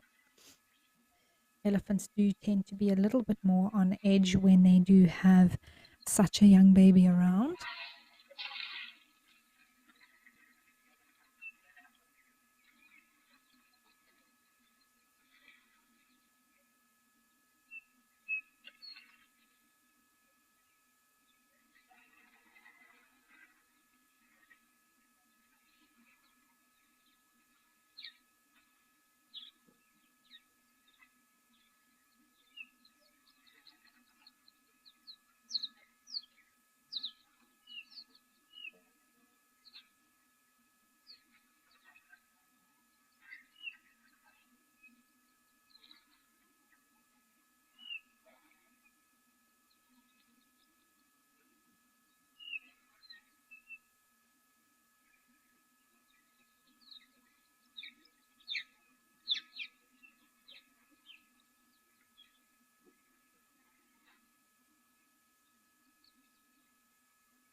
So it's an interesting dynamic to actually watch unfold here with this mother and this very small calf that she has with her.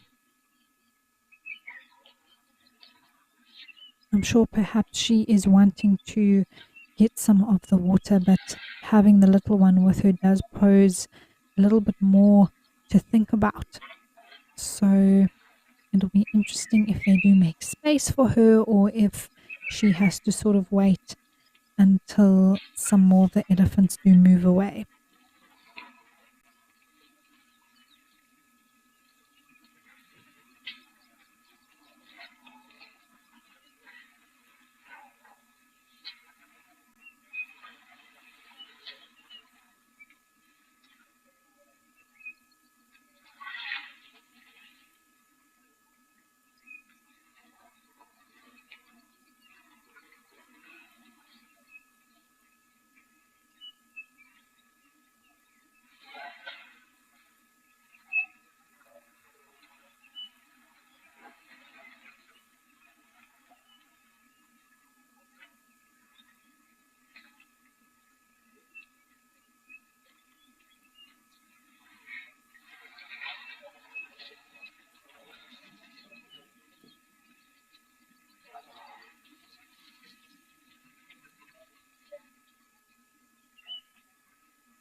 Wild babies, little bits of heaven sent down to earth to stumble and tumble their way into our hearts. Join us as we celebrate and find as many wild babies as we can on Safari Live. Vote for who you think is the most adorable. Prepare your hearts for a cuteness overload. WildEarth, it's in your nature.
Just a reminder to everyone who is watching at the moment that straight after this, in about 10 minutes or so that we have left of the show, there will be your live sunset safari happening. So please do make sure that you stay tuned for that right here on Wild Earth.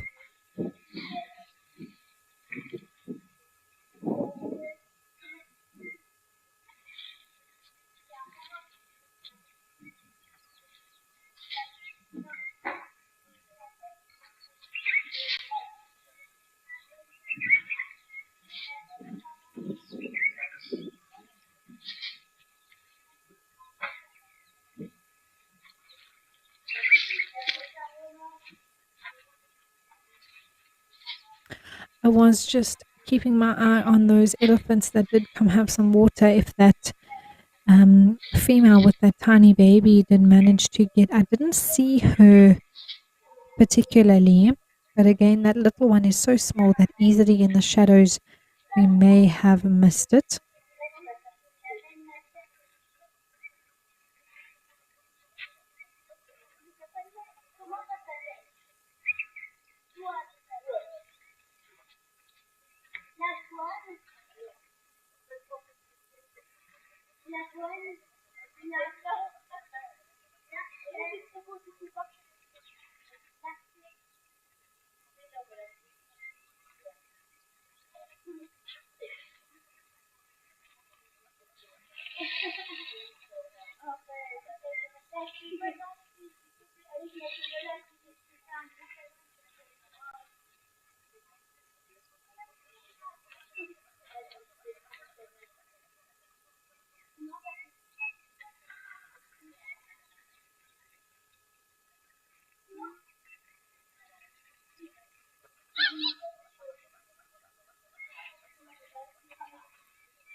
But over the last few days of watching at this sort of time of day, I have seen a little bit of um, sort of repeated behavior that now towards the end of the show, the waterhole does tend to get a little bit quieter. So peak time being, I'm not sure what it's like right in the beginning of the show, but generally between 10 and sort of 2 p.m.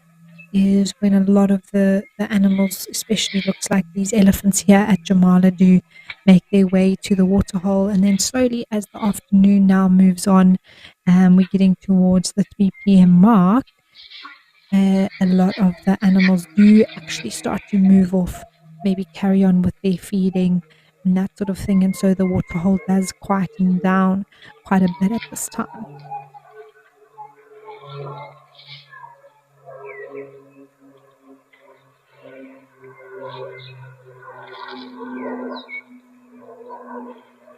But it's so interesting to take note of things like this and to observe behavior. That is how we learn the most about these animals, is to just watch them for extended periods of time and see what they do and try and work out why and try and see repetitive behaviors, see if what we can learn about them.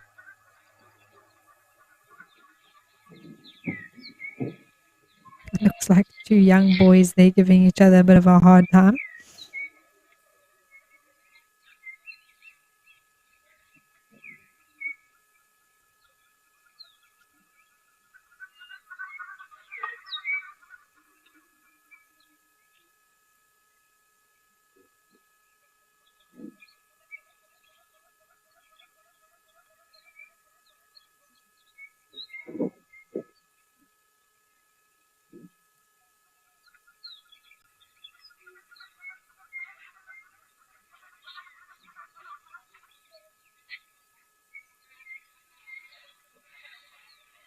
It's amazing how just watching this little elephant here that's starting to drink knows exactly where it belongs, right next to mom's side. It's not often that you'll see a baby wander off on its own or stray too far, especially at that size. And they just know, where's mom, keep on checking in and make sure that they are staying nice and close to her.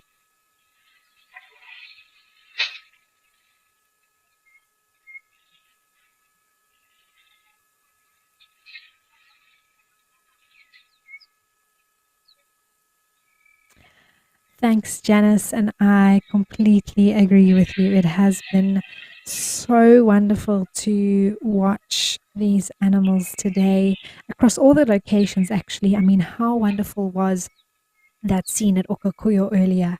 That was absolutely beautiful and quite magnificent, if I don't say so myself. Then we went up to Aldonio. We saw the giraffe there, eland, some ellies came to drink, big elephant bulls actually.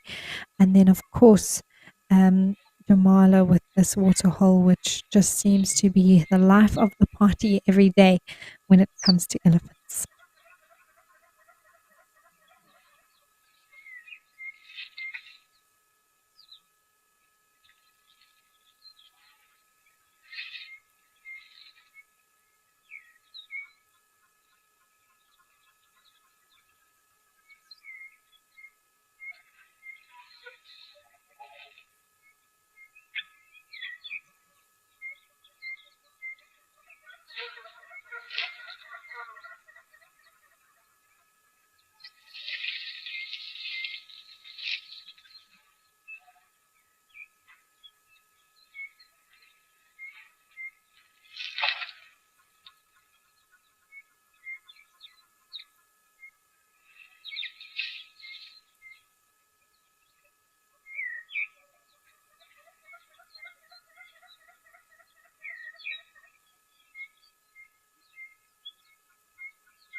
All right, well, everyone, we are getting to the time of the show where it is going to be time to say goodbye.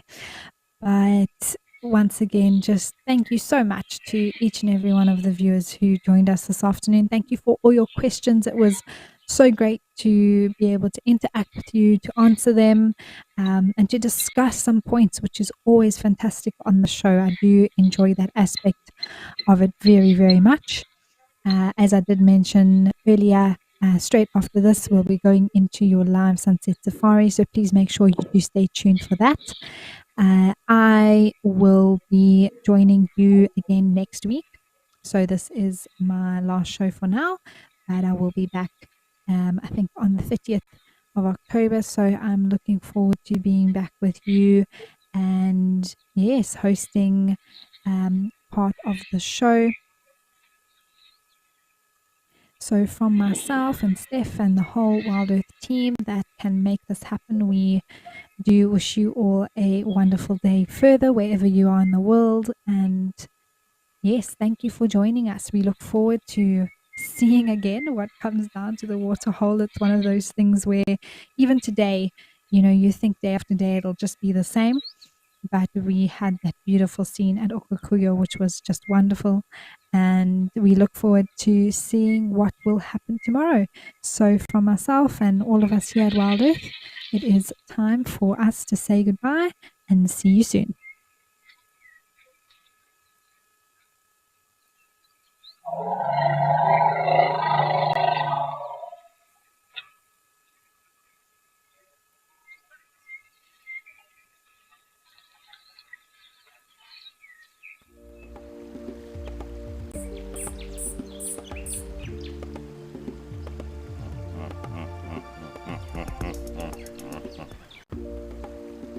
Thank you.